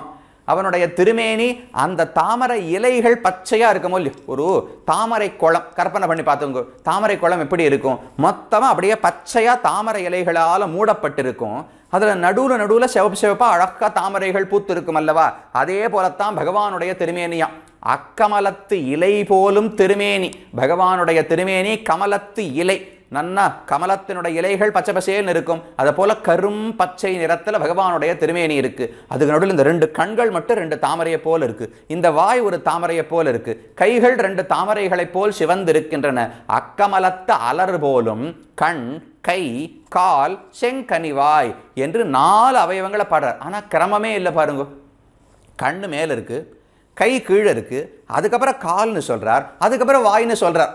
கிரமமா பாடணும்னா எப்படி பாடணும்? கண் வாய் கை கால் அப்படின்னா மேலிருந்து கீழே பாடுறதா ஆகும். இல்ல கால் கை வாய் கண் அப்படின்னா கீழே இருந்து மேலே பாடுறதா இருக்கும். ஆழ்வார் என்னமோ மாத்தி பாடுறாரே. முதல்ல கண்ணை பாடினார், அப்புறம் கை பாடுறார், அப்புறம் கால்னு பாடுறார், அப்புறம் வாய்னு பாடுறாரு. இது என்ன கிரமம்னால் அதுல ஒரு உள்ளூர சூக்ஷ்மம் இருக்கிறதா. முதல்ல ஒரு பக்தன் வந்தவுடனே அவனோடு பேசக்கூடியது எது? கண்கள் தான். பகவான் வாய் திறந்தெல்லாம் முதல்ல பேசுறதே கிடையாது. நாம் அப்படியே துவஜஸ்தம்பத்தை தாண்டி கோவிலுக்குள்ள போகும்போதே அவருடைய கண்கு பார்வையில நாம பட்டுடுவோம். உடனே அந்த கண்கள் அப்படியே தூது அனுப்புவாராம். வா, இப்பதான் வந்தியா? இத்தனை நாளா ஏன் என்னை தரிசிக்க வரவே இல்லை என்று சௌக்கியமா எப்படி இருக்கிறா, எதற்காக வந்தாயின்னு கண்ணால பகவான் ஜாட பேசுவாராம் நம்ம இடத்துல. அப்ப முதலில் ஆழ்வாரிடம் பேசியது கண்ணு தானே. அக்கமல தளர் போலும் கண். முதல்ல கண்ணை பாடிட்டார். ஆழ்வார் அந்த கண்ணுக்கு பார்த்து மயங்கி போய் அப்படியே சாஞ்சு போக பார்த்தாரா. உடனே பகவான் அணைத்து கொண்டாராம். கைகள் தெரிந்தன, கை சிவப்ப 2வது பாடினார். அவனை அணைத்த உடனே அவனுக்கு தோத்து போய் ஆழ்வார் காலில் விழுந்தாரா. கால் சிவப்பா இருக்குன்னு பார்த்தாராம். காலை பார்த்த உடனே நிமிர்ந்து பகவான் முகத்தை பார்த்தார். வாயால மாசுச்சகா, கவலைப்படாதே, நான் உன்னை ரட்சிக்கிறேன்னு வாயை திறந்து வார்த்தை சொன்னாராம். ஆழ்வாருக்கு ஒரே ஆனந்தம். அப்ப கண் கை கால் செங்கனிவாய். முதல்ல பேசினது கண்கள் தான், அணைத்தது கைகள். ஆழ்வார் காலில் விழுந்தார். வாயால மாசுச்சகான்னு பகவான் சொன்னாராம். அதனால கண் கை கால் செங்கனிவாய் என்று இந்த கிரமத்தில் ஆழ்வார் பாடுகிறார். அக்கமல தளர் போலும் கண்கை கால் செங்கனிவாய். அக்கமலத்தில் செக்கமல தளர், சிவந்த தாமரை புஷ்பத்தை போல அவயவங்கள் கண்ணு கை கால் வாய் இருக்கின்றன. அந்த தாமரையினுடைய இலைகளைப் போல் திருமேனி இருக்கிறது. இப்படிப்பட்ட திருமேனி அடிகளுக்கே, அடிகள்னா மறுபடியும் திருவடின்னு அர்த்தம் கிடையாது. கால்கள்னு இந்த இடத்துல பொருள் கிடையாது. அதான் கால்னு தனியா சொல்லிட்டாரு. அடிகள்னு சொன்னால் சுவாமி என்று பொருள் உண்டு. நம்ம பொதுவாக உலகத்தில் சொல்ற செய்வே இப்போ இளங்கோ அடிகள் அப்படின்னு சொல்றது இல்லையா. அடிகள் அடிகளார் அப்படின்லாம் சொன்னா உயர்ந்தவர், பூஜிக்கத்தக்கவர், மதிக்கத்தக்கவர்னு அர்த்தம். அப்ப அடிகள்னு சொன்னா சுவாமி, அவர்தான் உயர்ந்தவர். ஏவம் விதோ யஸ்ய தூதா. பகவான் அவனுடைய அழகை பார்த்தாலே இவர்தான் உலகத்துக்கெல்லாம் சுவாமின்னு தெரிந்து கொள்ளலாமா. கண்டவாத்தால் தனதே உலகென நின்னான் தன்னை என்று ஆழ்வாருடைய பாசுரம். அவன் நிற்கிற அழகு தோரணையை பார்த்தாலே இவர்தான் உலகத்துக்கே தலைவரா இருக்கணும். இப்பேற்பட்ட கிரீட்டம். ஈசதே பிசுனயன்கில மௌலிகி ஆதிராஜ்யம் அதிகம் புவனானாம் ஈசதே பிசுனயன்கில மௌலிகின்னு குரத்தாழ்வான் தெரிவிக்கிறார். பகவானுடைய நீண்ட கிரீட்டத்தை சேவித்தால் இவர்தான் உலகத்துக்கே சுவாமி தலைவனாக இருக்க வேண்டும்னு தெரிகிறது. திருத்துழாய் மாலை அணிந்திருப்பதை பார்த்தால் ரொம்ப பெரியவர் போல் இருக்கு. பொதுவாக இப்போ நாம் ஒரு விரதம் இருக்கிறோம், ஏதாவது தபஸ் பண்ணுறோம்னு வச்சுக்கோ, அப்போ திருத்துழாய் மாலையெல்லாம் போட்டுக்க மாட்டோம். ஆனந்தமாக ஒரு பெரிய ராஜா இருக்கார், சுகபோகங்களை அனுபவித்து கொண்டு நல்ல செல்வந்தராக ஒருத்தர் இருக்கார்னால் அவர் தான் திருத்துழாய் மாலை தாமரை மாலை இதெல்லாம் அணிந்து கொள்வார். தவம் செய்து கொண்டிருப்பவருக்கு சடைமுடி இருக்கும், மாலைகள் எல்லாம் இருக்காது, கிரீட்டம் இருக்காது. அப்ப பகவானுடைய நிலையை பார்த்தாலே அவருடைய கிரீட்டம் இவர்தான் பெரியவர்னு காட்டுறது, தாமரை போன்ற கண்கள் இவர்தான் புண்டரீகாக்ஷன் உலகத்துக்கே தலைவன்னு காட்டுகிறது. அவருடைய திருமேனி அழகு, இந்த அழகே அவருடைய பெருமையை காட்டுமா. ரூபஸ்ரீயா பரமயா பரமேண தாம்னா சித்திரைச்ச கைச்சிதுஜைஹி பவத சரித்திரைஹி என்று குரத்தாழ்வான் தெரிவிக்கிறார். பகவான் இருக்கும் இடம் வைகுந்தம். அப்ப இவர்தான் முழுமுதற் கடவுள்னு தெரிகிறது. அவருடைய செயல்கள் அதிமானுஷ செயல்கள், அதுவும் அவர்தான் முழுமுதற் கடவுள் என்று காட்டுகின்றன. ரூபஸ்ரீயா அவனுடைய திருமேனி அழகு ஒன்றே போருமா, இவர்தான் உயர்ந்த சுவாமின்னு தெரியுமா. அப்ப அக்கமல திலை போரும் திருமேனி அடிகளுக்கே அழகான திருமேனியை உடைய சுவாமின்னு சொன்னால் திருமேனியே இவர்தான் உயர்ந்தவர் என்று காட்டிக் கொடுக்கிறது. அந்த அழகை உடைய அடிகளுக்கு தக்கிலமே கேளீர்கள், நான் எந்த விதத்தில் தகுதியை இழந்து விட்டேன் என்று நீங்கள் போய் கேட்க வேண்டும் என்று இந்த 3வது பாசுரத்திலே பிரார்த்தித்தார். அடுத்தது 4வது பாசுரம் சொல்றார். திருமேனி அடிகளுக்கு தீவினையேன் விடுதூதாய் திருமூழிக் களம் என்னும் செடுநகர்வாய் அணிமுகில்காள் திருமேனி அவட்கருளீர் என்ற கால் உம்மைத்தன் திருமேனி ஒளி அகற்றி தெளிவிசும்பு கடியுமே என்று சில மேகங்களை பார்த்து ஆழ்வார் பிரார்த்திக்கிறாராம். மேகங்களே, நீங்கள் திருமூழிக்களத்துக்கு தூது செல்ல வேண்டும். என்ன பண்ணணும்? திருமேனி அடிகளுக்கு.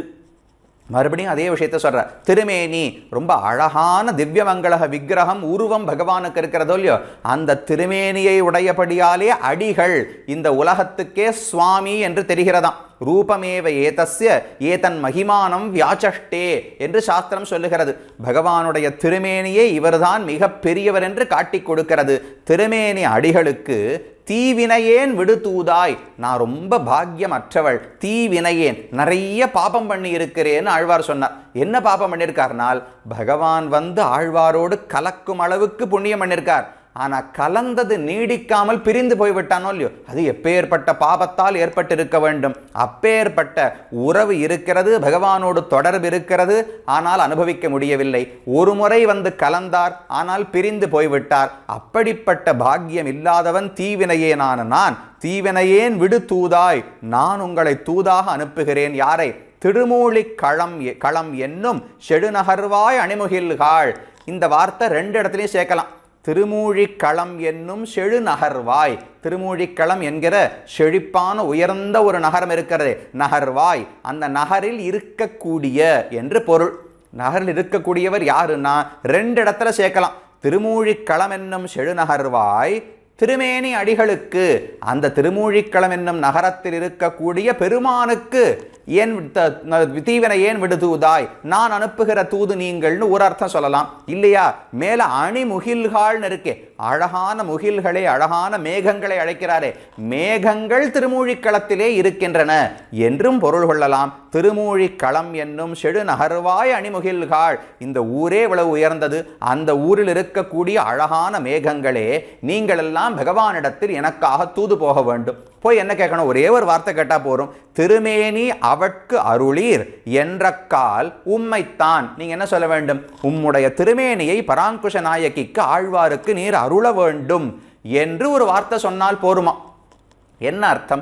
என்ன நினைவுபடுத்துகிறார்னால், பகவானுடைய திருமேனி என்பது எதற்காக இருக்கிறதுன்னு பகவானே மறந்து போயிட்டாராம். இப்போ நாமெல்லாம் மறந்து போறோம் இல்லையா? இந்த உடலை பகவான் எதுக்காக கொடுத்தார்? விசித்ரா தேக சம்பத்தி ஈஸ்வராய நிவேதித்தும் பூர்வமேவ கிருதா பிரம்மன்னு ஹஸ்தபாதாதி சயுதான்னு புராணம் சொல்லுகிறது. இந்த உடல் படைக்கப்பட்டதே பகவானுக்கு பயன்படுத்துவதற்காக.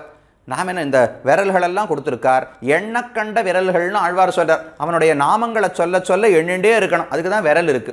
நாம நன்னா உருண்டையா சாப்பாடை உருட்டி உருட்டி வாயில போடுறதுக்காக விரல் இருக்குன்னு நினைச்சுட்டு இருக்கோம். வாய் இருப்பது அவனை பாடுவதற்காக, நாம சாப்பிடுவதற்காக என்று நினைக்கிறோம். காது இருப்பது அவன் நாமங்களை கேட்பதற்காக, கண்ட இசையை கேட்பதற்காக அல்ல. கண் இருப்பது அவன் திருமேனி அழகை பருகுவதற்காக. அப்ப இந்த அவயவங்கள், இந்த உடலே படைக்கப்பட்டது அவனுக்காக. ஆனா நாம் என்ன நினைச்சிட்டு இருக்கோம்? எனக்காக கொடுத்திருக்கார், என் அனுபவத்துக்காக கொடுத்திருக்கிறார் என்று நினைக்கிறோம் அல்லவா? அதே போல பகவானும் தன்னுடைய திருமேனி எதற்காகன்னு மறந்து போயிட்டாரோ. அப்படி கூட பண்ணுவாரோ சாமி? பகவான் திருமேனி யாருக்காக? நாம் எல்லாம் ஜீவாத்மாக்கள் அனைவரும் அவருக்காக. அவருடைய திருமேனி அவருக்குத்தானே இருக்கும் நாள் கிடையாது. பக்தானாம் துவா பிரகாசசேன்னு வேதம் சொல்லுகிறது. நதே ரூபம் நச்ச ஆகாரஹா நாயுதானி நச்சாஸ்பதம் ததாபி புருஷாகாரஹா பக்தானாம் துவா பிரகாசசே என்று ஜிதந்தே ஸ்தோத்திரம் சொல்லுகிறது. பகவானே, உனக்கு வடிவம் உருவம் என்பது தேவையே கிடையாது. அப்புறம் எதற்கு உருவம் இருக்குன்னால் பக்தர்களின் நலனுக்காகத்தான் பகவானுக்கு உருவம். யோசிச்சு பாருங்க, பரமாத்மாவுக்கு உருவமே இல்லாவிட்டாலும் அவருக்கு என்ன குறை வரப்போகிறது? அவர் தான் நீக்கமறை எல்லா இடத்திலும் நிறைந்து இருக்கிறார். உருவம் இல்லாமல் போனால் என்ன ஆகிவிடப் போகிறது? இந்த ஜீவாத்மாவுக்கே உடம்பு இல்லாட்டதான் ஆகிட போகிறதா? ஒன்றும் கிடையாது. இயங்க முடியாது, எந்த வேலையும் செய்ய முடியாது நம்மளாலே. பகவானுக்கு அந்த கட்டமும் கிடையாது. உடலே இல்லாவிட்டாலும் எல்லா சக்தியும் அவருக்கு உண்டு. சங்கல்பத்தால் மட்டுமே அனைத்தையும் நடத்தி விடுவார். அப்ப அவருடைய திருமேனி அவருக்காகவே அல்ல. அப்ப பக்தர்களுக்காக ஏற்பட்ட திருமேனி தானே, அதை பகவான் மறந்து போயிட்டாராம். இப்ப ஆழ்வார் இந்த மேகங்கள் இடத்துல என்ன சொல்றார்? திருமேனி அவர்க்கு அருளீர். நீர் ஒண்ணு உம்ம திருமேனி உமக்கு நினைத்து கொண்டிருக்கிறீரா? உம்ம திருமேனி இருக்கிறதே ஆழ்வாருக்காக.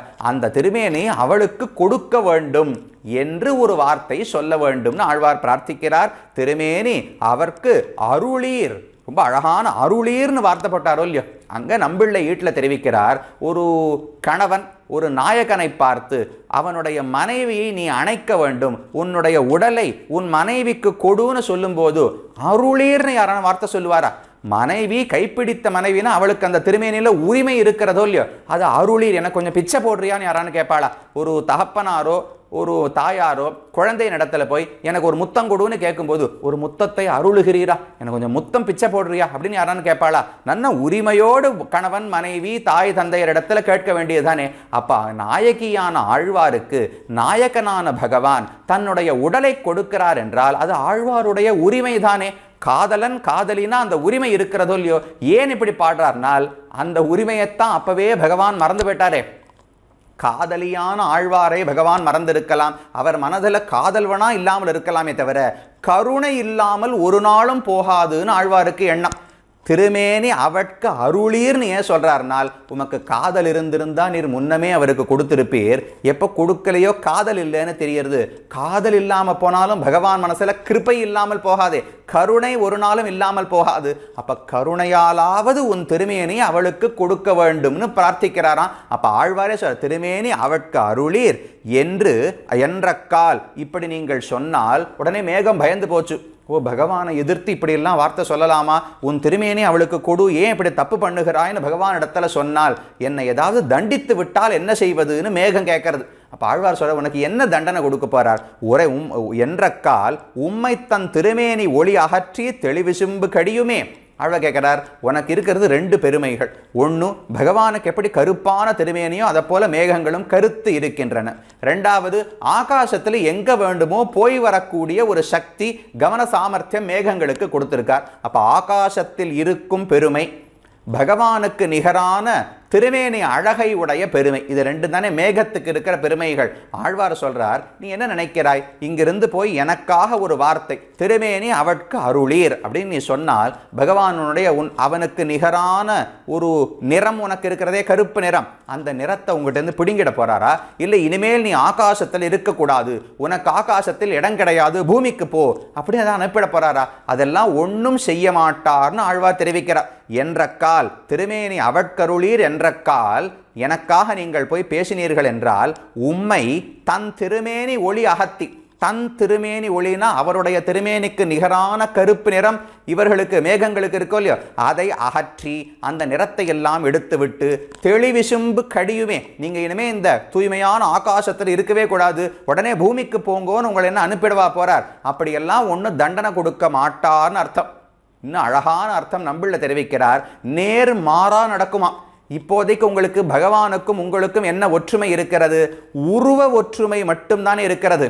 ஆனால் எனக்காக நீங்கள் போய் பகவானிடத்தில் பேசினால் உங்களுக்கு மோட்சத்தையே கொடுப்பார். மோட்சத்துக்கு போனால் நிரஞ்சன பரமம் சாமியம் உபைத்தி, பகவானோடு வடிவத்தில் மட்டும் ஒத்து இருக்கிற நீங்கள் வைகுந்தத்துக்கு போனால் எல்லா விதத்திலும் பகவானுக்கு நிகராக இந்த ஆத்மா ஆவாரோ இல்லையோ. ஜீவாத்மா வைகுந்தத்தை அடையும் போது பகவானுக்கு நிகரான ஒளி, அவருக்கு நிகரான ஆனந்தம், நிகரான ஞானம், நிகரான வடிவழகு, நிகரான சக்தி, இது அனைத்தையுமே அடைக்கிறான். அதான் பரமம் சாமியம்னு தெரிவிக்கிறார். பகவானுக்குள்ள பல பெருமைகளை இந்த ஜீவாத்மாவும் அடைந்து விடுகிறார். அப்ப ஆழ்வார் சொல்றார், எனக்காக நீங்கள் போய் பேசினால் தண்டனை கொடுக்க மாட்டார், உங்களுக்கு பெரிய பரிசே கொடுப்பார்னு ஆழ்வாருடைய அபிப்பிராயம். என்ன பரிசு தெரியுமா?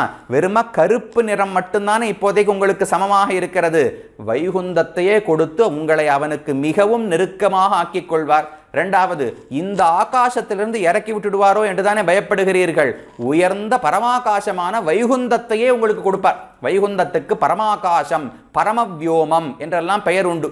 இந்த ஆகாசம் இங்க இருக்கிற விண், இதை விட ரொம்ப தூரம் மேலே போனோம்னா வைகுந்தம் என்பது மிக உயர்ந்த ஒரு ஆகாசம், இடைவெளி தானே, அந்த ஆகாசத்தையே கொடுப்பார். அப்ப நீங்க பயப்பட வேண்டாம். என்ற கால் உம்மை தன் திருமேனி ஒளியகத்தி திருவிசும்பு கடியுமே, அவன் திருமேனியை ஒத்த கருப்பு நிறத்தையும் ஆகாசத்தில் வாழும் பாக்கியத்தையும் உங்களுக்கு பிடுங்கிவிட மாட்டான் என்று மேலோட்டமான பொருள். ஆனால் உள்ளுரை பொருள் என்ன? அவர் தண்டிக்க மாட்டார் என்பது மட்டுமல்ல, பெரிய பரிசுகளையும் கொடுப்பார். என்ன பரிசு கிடைக்கும்? இப்போதைக்கு கருப்பு நிறம் மட்டும் சமமா இருக்கு, வைகுந்தத்தையே கொடுத்து பல விதங்களில் தமக்கு சமமாக ஆக்கி கொண்டு விடுவார். இப்போதைக்கு இந்த பூதாகாசம், ஐம்பூதங்களுக்குள் ஒன்றான ஆகாசத்தில் வாழ்கிறீர்கள், வைகுந்தம் என்கிற உயர்ந்த ஆகாசத்தையே உங்களுக்கு கொடுப்பார். பக்தனையும் பகவானையும் சேர்த்து வைக்கும் ஒரு பாகவதன், ஒரு ஆச்சாரியன் இருக்கிறாரே, அவரிடத்துல பகவானுக்கு அவ்வளவு ஆசை உண்டு. அதனாலே ஆழ்வாருக்கு மோட்சம் கொடுக்கிறதுக்கு முன்னாடி இந்த மேகங்களுக்கு மோட்சம் கொடுத்து விடுவாராம். அதனால நீங்கள் பயப்பட வேண்டாம் என்று 4வது பாசுரத்தில் மேகங்களிடத்தில் பார்த்தித்தார். அடுத்த 5வது பாசுரம் அதே மேகத்திடத்தில் சொல்றார், தெளிவு சிம்பு கடிதோடி தீவளைத்து மின்னிலகும் ஒளிமுகில்காள் திருமூழி களத்துறையும் ஒன்சுடற்கு தெளிவு சிம்பு திருநாடா தீவனையேன் மனத்துறையும் துளிவார்கள் குழலார்க்கு எந்தூதுரைத்தல் செப்புமினே என்று 5வது பாசுரத்தை தெரிவிக்கிறார். அந்த மேகத்திடத்தில் சொல்லுகிறார், தெளிவிசும்பு கடிது ஓடி, தெளிவான விசும்பு ஆகாசத்தில் வேகமா நகரக்கூடிய மேகங்களே என்று அழைக்கிறார். ஏன் வேகமா போறதுனால், ஆழ்வாருடைய செய்தியை விரைவில் போய் பகவானுக்கு சொல்லணும் இல்லையோ, அதுக்காக வேகமா மேகங்கள் எல்லாம் சொல்லுகின்றனவாம். தெளிவிசும்பு கடிதோடி தீ வளைத்து மின்னிலகும் ஒளிமுகில்காள்.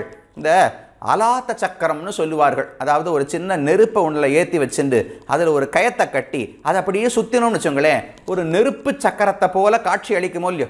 உண்மையாக ஒரு இடத்தமா நகத்தின்னு வரும். ஆனால் நம்ம கண்ணு ஒரு க்ஷணத்துக்கு இவ்வளவுதானே ஏதோ பிடிக்கும்னு சொல்கிறா. இந்த திரைப்படங்கள்லாம் காட்டுறச்சே ஒரு க்ஷணத்துக்கு 16 திரைகளை காமிச்சா அது அப்படியே தொடர்ந்து ஒரு படம் இருக்கிறது போல தெரியுமோ இல்லையோ. அதை போல் அலாத்த சக்கரம், அந்த நெருப்பை அப்படியே சுற்றினோம்னா முழுசாக சக்கரம் இருக்கிறா போல. நம்ம இந்த மின்விசிறி சுற்றுறதோ இல்லையோ, மின்விசிறியில் 3 சிறகுகள் தான் இருக்கின்றன, ஆனால் சுற்றினா முழுக்க ஒரு வட்டமாக விசிறி இருக்கிறா போல சுற்றுகிறதே. அதை போல அலாத்த சக்கரம் சுற்றினோம்னா மொத்தமாக நெருப்பு சக்கரம் இருப்பது போல ஒளியோட தெரியுமா.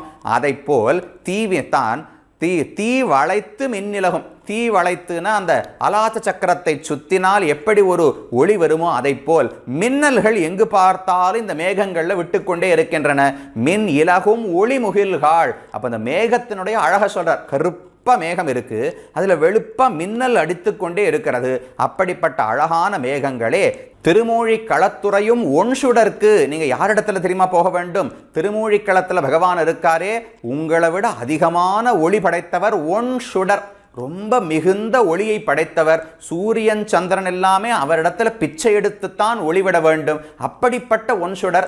ஏன் திடீர்னு இவ்வளவு சுடர் இவ்வளவு வந்ததுனால் குணங்கள் எல்லாம் நிறைந்து இருக்கின்றனவோ இல்லையோ. வைகுந்தத்தில் இருக்கிறச்சே பகவானுடைய குணங்கள் வெளிப்படவே படாது. அவருடைய கருணை, பொறுமை, சௌசீல்யம் இதெல்லாம் வெளிப்படவே முடியாது. இந்த உலகத்துல திருமூழிக்களத்துல தான் அவருடைய குணங்கள் முழுமையாக வெளிப்படுகின்றன. அதனால ஒன்சுடர்க்கு, நல்ல ஒளி பொருந்திய தேஜஸாக இருக்கக்கூடிய பகவானுக்கு தெளிவிசும்பு திருநாடா தீவனையேன் மனத்துறையும் துளிவார்கள் குழலார்க்கு என் தூது உரைத்தல் செப்புமேனே. அந்த பகவான் எப்படிப்பட்டவர்? என்னுடைய மனசிலே வந்து உரைகிறார். தெளிவிசும்பு திருநாடா தீவனையேன் மனத்து உரையும். ஆழ்வார் ஆசைப்படுவது என்ன? பகவானை நேரில் காண வேண்டும், அவனை அணைத்து கொள்ள வேண்டும், அவனோடு சேர்ந்து பேச வேண்டும், உரையாட வேண்டும் ஆசை. ஆனால் பகவான் என்ன பண்ணார்? வெளியிலே நேர வந்து முகம் காட்டாமல் மனசுக்குள்ள மட்டும் மறைந்து இருந்து கொண்டிருக்கிறார் இல்லையோ. அதை ஆழ்வார் பாடுறார். தெளிவிசும்பு திருநாடா தீவினையேன் மனத்துறையும். தீவினையேன், நான் பெரிய பாபம் பண்ணியிருக்கேன், என் மனசுக்குள்ள பகவான் இருக்கார் அப்படின்னு ஆழ்வாருடைய பாட்டு. சுவாமி மனசுல பகவான் இருப்பானான்னு எந்த ரிஷிகள் எல்லாம் எப்படியெல்லாம் பிரார்த்திக்கிறார்கள். பகவான் என் மனசில் இருக்காரே, நான் எப்பேற்பட்ட பாபம் செய்து விட்டேன்னு ஆழ்வார் பாடலாமா? நியாயமான கேட்டால் ஆழ்வாருடைய நிலையிலிருந்து பார்க்க வேண்டும். நமக்கு எப்போவுமே ஒரு பொருளை முதல்ல நினைச்சுட்டே இருப்போம். அப்புறம் ஒரு கட்டத்தில் அதை எப்படியானு பார்க்க வேண்டும்னு ஆசை ஏற்படும். அதை பார்த்துடுவோம். பார்த்த உடனே அடைய வேண்டும்னு ஆசை ஏற்படும். அந்த சமயத்தில் அதெல்லாம் அடைய முடியாது, மனசால மட்டும் நினைச்சுக்கோன்னு சொன்னா எவ்வளவு கட்டமா இருக்கும். அப்ப ஆழ்வாரை பொறுத்தவரை பகவான் மனத்தில் மட்டும் இருப்பது என்பது மிகப்பெரிய துன்பம். ஏன்னா நேர்ல வந்து முகம் காட்டவில்லை அல்லவா. அப்ப தீவினையேன் மனத்து உரையும்னு சொன்னால் மனசுல இருக்கிறது நல்லதுதான், ஆனா மனசுல மட்டும்தானே இருக்கார், நேரில் வந்து காட்சி கொடுக்க மறுக்கிறார். அதனால தீவினையேன்னு ஆழ்வார் சொல்லுகிறார். தீவினையேன் மனத்துறையும். ஆனா பகவானுக்கு என்னுடைய மனசுல எவ்வளவு ஆசை தெரியுமா? தெளிவிசும்பு திருநாடா தீவினையேன் மனத்துறையும். தெளிவிசும்பு திருநாடுன்னு வைகுந்தத்துக்கு பெயர். தெளிவிசும்பு தூய்மையானது. இந்த ஆகாசம் கூட தூய்மையானதானே இருக்குன்னால் இதுல சத்துவகுணம் ரஜோகுணம் தமோகுணம் எல்லாம் கலந்திருக்கும். ஆனா வைகுந்தத்துல சத்துவகுணம் மட்டும்தானே உண்டு. அப்ப தெளிவு, ஞானத்தில் தெளிவு, பார்வையில் தெளிவு, தெளிவிசும்பு திருநாடு என்று வைகுந்தத்துக்கு பெயர். அந்த பரமபதத்தில் வைகுந்தத்தில் எவ்வளவு ஆசை பகவானுக்கு உண்டோ அத்தனை ஆசையோட ஆழ்வாருடைய மனசுக்குள்ள வந்து இருக்காராம். இதை முன்னமே பாடியிருக்கிறார். அந்தாமத்து அன்பு செய்து என் ஆவிசேர் அம்மானுக்கு என்று ஆழ்வாருடைய பாசுரம். அந்தாமத்து அன்பு செய்து என் ஆவிசேர் அம்மான். பகவான் வந்து ஆழ்வாரோடு சேரும்போது வைகுந்தம் என்கிற ஊரில் எவ்வளவு ஆசை உண்டோ அத்தனை ஆசை இந்த ஒரே ஒரு ஆழ்வார் இடத்துல வச்சாராம். வைகுந்தத்தில் ஸ்ரீதேவி, பூதேவி, நீலாதேவி, அனந்தன், கருடன், விஸ்வக்சேனர், நித்தியசூரிகள், முக்தாத்மாக்கள் எத்தனை பேர் இருக்கா. அத்தனை பேரிடத்திலும் சேர்த்து எவ்வளவு ஆசை பகவானுக்கு இருக்குமோ அது அனைத்தையும் ஒரே ஒரு நம்மாழ்வார் இடத்துல வச்சு வந்து கலந்தானோம். அதைத்தான் தெளிவிசும்பு திருநாடா தீவினையேன் மனத்துறையும்னு தெரிவிக்கிறார். தெளிவிசும்பு திருநாடு வைகுந்தத்தில் எவ்வளவு ஆசை வைப்பாரோ அத்தனை ஆசையோடு என் மனசுல வந்து இருக்காரே. நான் என்ன பாபம் பண்ணேனோன்னால், பாபம் பண்ணேன்னு சொல்லுவது நேரே வந்து பகவான் முகம் காட்டவில்லை என்பதாலே. அப்படி தீவினையேன் மனத்து உரையும் துளி வார்கள் குழலார்க்கு. அந்த பகவானுடைய குழல் இருக்கிறதே, அதில் நிறைய புஷ்பங்கள் எல்லாம் சாத்தின்னு இருப்பாராம். அதிலிருந்து அப்படியே கள்ளு தேன் ஒழுகி கொண்டே இருக்கிறதாம், துளித்து கொண்டே இருக்கிறதாம். துளி வார் குழலார்க்கு என் தூது உரைத்தல் செப்புமினே. நான் சொன்ன ஒரு தூத வாக்கியம். தூது உரைத்தல் அப்படின்னா தூத வாக்கியம். தூது அனுப்பும் போது ஓலையில தான் எழுதி கொடுப்பார்களோ இல்லையோ, அந்த தூத வாக்கியத்தை செப்புமினே நீங்கள் போய் பகவானிடத்திலே சொல்ல வேண்டும். தூதுரைத்தல் செப்புமினே இந்த இடத்துல தெரிவித்தார். இந்த பாட்டில் என்ன தூது உரைத்தல்னு சொல்லவே இல்லையே. என் தூது உரைத்தல் செப்புமினேன்னு சொன்னால் என்ன வார்த்தை சொல்லணும்? ஆழ்வார் என்ன செய்தி அனுப்புகிறார் என்றால் அதை உள்ளுரை பொருளாக நம்பிள்ள காட்டுகிறார். துளிவாறு குழலார்க்கு என் தூதுரைத்தல் செப்புமேனே இருக்கிறதோ இல்லையோ, அழகான குழல் படைத்தவர், அழகான கேசம் படைத்தவர், கேசவன். கேசவன் பகவானுக்கு பெயர் உண்டு. துளிவார்கள் குழலார்க்கு என் தூதுரைத்தல் செப்புமேனே என்னால் இப்படி அழகான கூந்தலை உடைய பகவானுக்கு நான் தூது அனுப்பிய வார்த்தையை சொல்லுங்கோள் என்று தெரிவிக்கிறாரோ. என்ன வார்த்தைனால் கேசவன். கேசவன் அழகான தலைமுடி உடையவன் பேர் வச்சிருக்கியே. கேசவகா கிளேச நாசனகான்னு தெரிவிப்பார்கள். மற்றவர்களுடைய துன்பத்தை போக்கினால் தான் உனக்கு கேசவன் பேரே நிலைத்திருக்கும். அழகான குழல் படைத்தால் மட்டும் கேசவன் கிடையாது.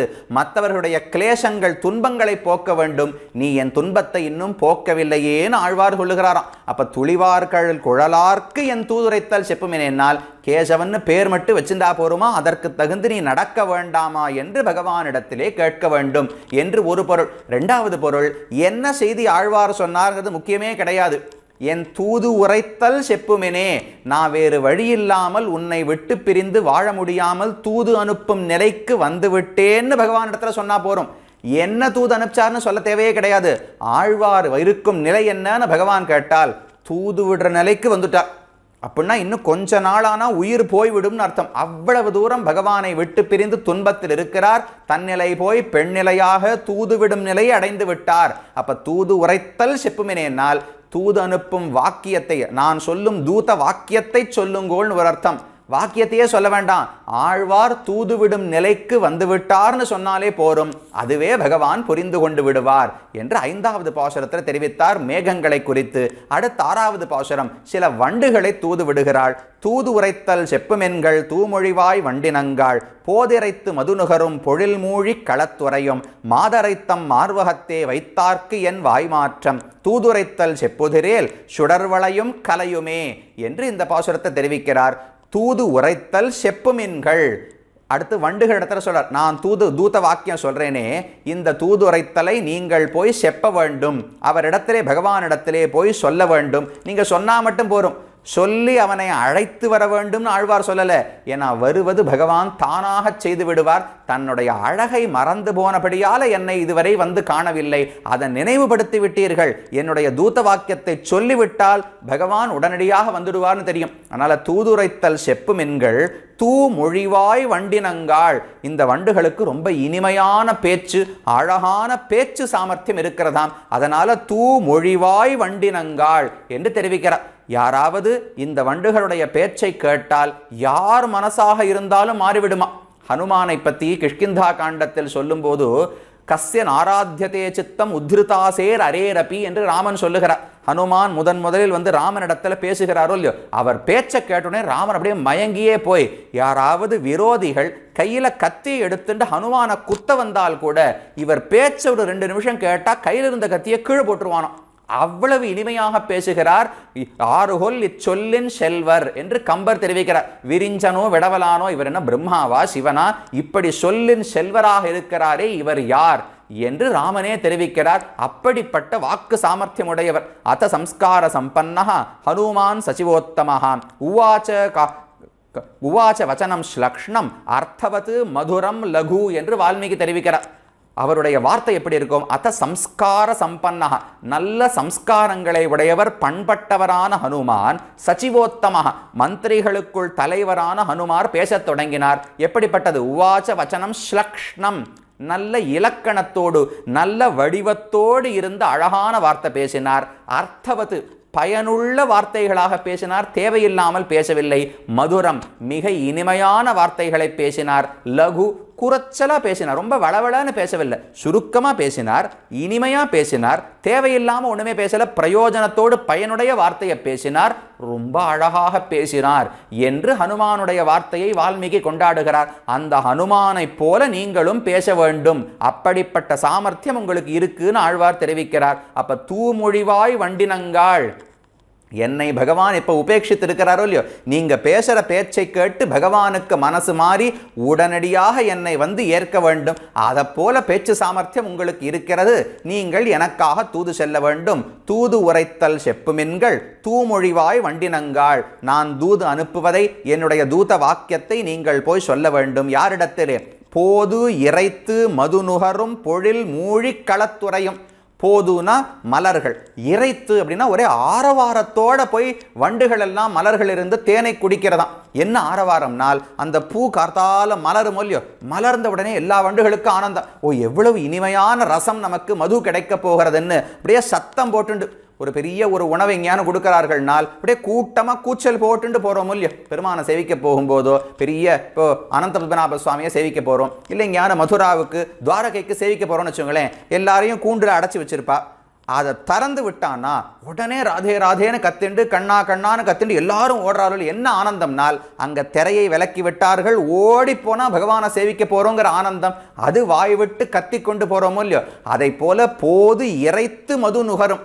மதுகள், அதாவது தேனீக்கள் எல்லாம் புஷ்பத்தில் இருக்க ரசத்தை சாப்பிடணும்னா வாய் பேசாம சாப்பிடலாமே, எதுக்கு இறைத்து கோலாகலத்தோட சத்தமிட்டு ஏன் சாப்பிட்றதுனால் அவ்வளவு ஆனந்தம் இந்த மதுவின் இந்த புஷ்பத்தினுடைய தேன் கிடைக்க போகிறது என்று போது இறைத்து மதுநகரும் பொழில் மூழி களத்துறையும். இதை போல பல தோட்டங்கள் பொழில்களாலே சூழப்பட்ட திருமூழி களத்தில் இருக்கக்கூடிய மாதரை தம் மார்வகத்தே வைத்தார்க்கு.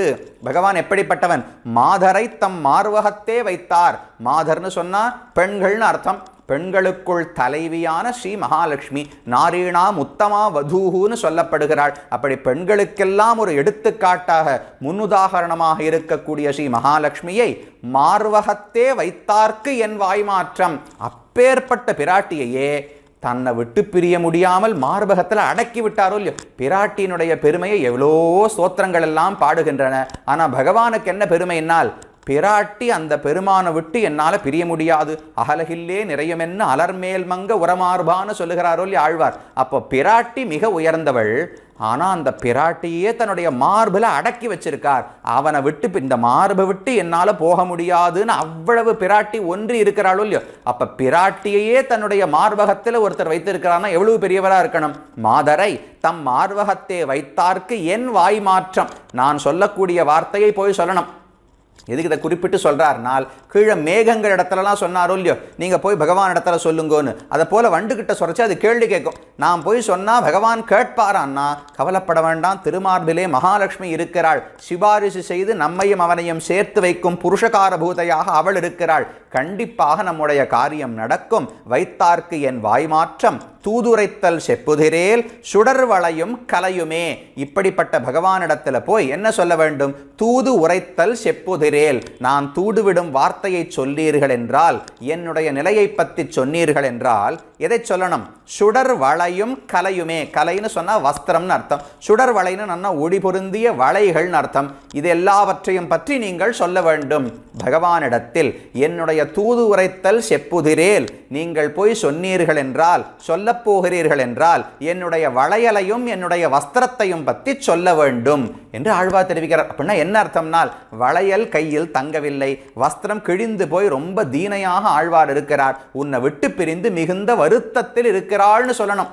சீதையை பற்றி ஹனுமான் சொல்றார், சீதையனுடைய அழகு, சீதையனுடைய ஆபரணம், சீதையனுடைய ஆடையை பற்றி சொல்றார்னால் எல்லாம் அழகாக இல்லை, அழுக்கு படைந்த ஆடையோடு இருக்கிறாள், உபவாச கிருஷாம் தீனாம், மிகவும் மெலிந்து போய் இருக்கிறாள், ஆபரணங்கள் இல்லாமல் வடிவழகு இழந்து கிடக்கிறாள்னு சொல்லலாம் இல்லையோ. அப்ப என் தூதுரைத்தல் செப்புதிரேல் சுடர் வளையும் கலையுமே, என்னுடைய வளையலை பற்றியும் என்னுடைய வஸ்திரத்தை பற்றியும் நீங்கள் சொல்ல வேண்டும்.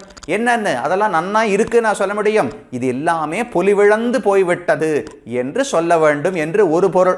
இரண்டாவது பொருள் தெரிவித்தார், நீங்கள் இதை பற்றி சொல்லுகிறீர்கள் என்றால் என்னுடைய வளையலையும் என்னுடைய வஸ்திரத்தையும் பற்றி சொல்ல வேண்டும்னு முதல் பொருளோ இல்லையோ. இப்போ ரெண்டாவது சொல்றார், தூதுரைத்தல் செப்புதிரேல், நீங்கள் போய் அவனிடத்துல தூதுரைத்தலை சொல்லிவிட்டீர்கள் என்றால் உடனே சுடர் வளையும் கலையுமே, எனக்கு நல்ல வளையல் கிடைத்துவிடும், நல்ல வஸ்திரமும் கிடைத்துவிடும்னு சொல்றார். ரெண்டு வெவ்வேறு பொருள்.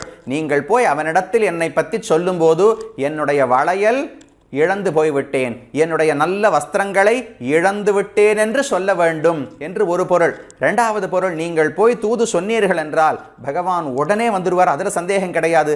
வந்து என்னை ஏற்றுக்கொண்டு விட்டால் அதுதான் எனக்கு சுடர்வளை, அதுதான் எனக்கு கலை.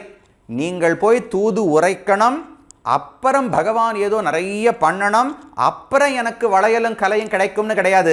நீங்கள் செப்புதிரேல் சுடர் வளையும் கலையுமே, நீங்க சொன்ன உடனே பகவான் வந்து என்னை கை கொண்டு விடுவார், அதுல சந்தேகம் கிடையாது. அப்ப எனக்கு வளையலும் கிடைத்துவிடும், நல்ல கலையும் வஸ்திரமும் கிடைத்துவிடும், அதனால் நீங்கள் போய் சொல்ல வேண்டும் என்று 6வது பாசுரத்தில் தெரிவித்தார். அடுத்து 7வது பாசுரத்தில் சில குருகளிடத்தில் பிரார்த்திக்கிறார். சுடர் வளையும் கலையும் கொண்டு அறிவினையேன் தோள் துறந்த படர் புகழான் திருமூழி களத்துறையும் பங்கையக்கண் சுடர் பவள வாயனை கண்டு ஒரு நாள் ஓர் தூய் மாற்றம் படர்பொழில் வாய் குறுகினங்காள் எனக்கொன்று பணியீரே என்று 7வது பாசுரத்தில் பிரார்த்திக்கிறார். குறுகினங்கள், படர் பொழில் வாய் குறுகினங்காள், படர் பொழில் நன்னா பறந்து இருக்கக்கூடிய சோலைகளில் வாழக்கூடிய குறுகினங்களே, நீங்கள் என்ன செய்ய வேண்டும்?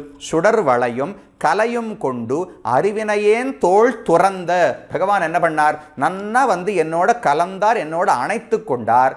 போகும்போது எங்கிட்ட இருக்கிற எல்லா சாரமான நல்ல பொருட்களையும் அவருக்கு வேண்டியதெல்லாம் எங்கிட்டேருந்து பறிச்சுன்னு போயிட்டார்.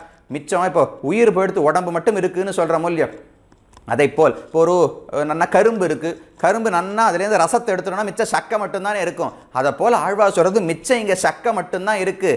என்னிடத்தில் இருந்த எல்லா நன்மைகளையும் பகவான் திருடி போனான். சுடர் வளையும் கலையும் கொண்டு என்னுடைய அழகான வளையல்களையும் என்னுடைய உயர்ந்த வஸ்திரத்தையும் அவன் பறித்து கொண்டு போனான். அருவினையேன் தோள் துறந்த, அருவினையேன் பெரிய பாபம் பண்ணியிருக்கேன், அந்த பாபத்தை என்னால் தாண்டவே முடியவில்லை. பகவானோடு சேரும் பாக்கியம் இருந்தாலும் அதற்கு பின் பிரிய வேண்டிய தௌர்பாகியத்தை பாபத்தை நான் செய்திருக்கிறேனே. அப்ப தாண்டுவதற்கு அரிதான வினையை செய்த நான் தோள் துறந்த, என்னுடைய தோளை அணைத்து விட்டு பகவான் இப்போ துறந்து விட்டு என்னை புறக்கணித்து விட்டு போய்விட்டார். அப்படிப்பட்ட படர் புகழான் திருமூழி களத்து உரையும் பங்கையக்கண், படர் புகழான் எல்லா உலகமெங்கும் பரவிய புகழை உடையவன், கீர்த்தியை உடையவன் ஆழ்வார் சொன்னார். என்ன கீர்த்தி? இவர் தான் ஜட்டாயுவுக்கு மோட்சம் கொடுத்தார்னு கீர்த்தியா, கோவர்தன மலையை தூக்கினார்னு கீர்த்தியா, இல்லை ரிஷபங்களோட சண்டை போட்டார், ராவணனை கொன்றார்னு கீர்த்தியா? என்ன கீர்த்தினால், ஒரு பெண் தன்னை காதலிக்கும் போது இந்த அளவுக்கு அவளை புறக்கணிக்க முடியும்னு உலகத்தில் யாருமே பார்த்தது கிடையாதான். தன்னை வேண்டினவர்கள் விரும்பினவர்களை பகவான் புறக்கணிப்பான் என்கிற கீர்த்தி. ஏன்னா முதல் வரி இருக்கு, என்ன இருக்கு?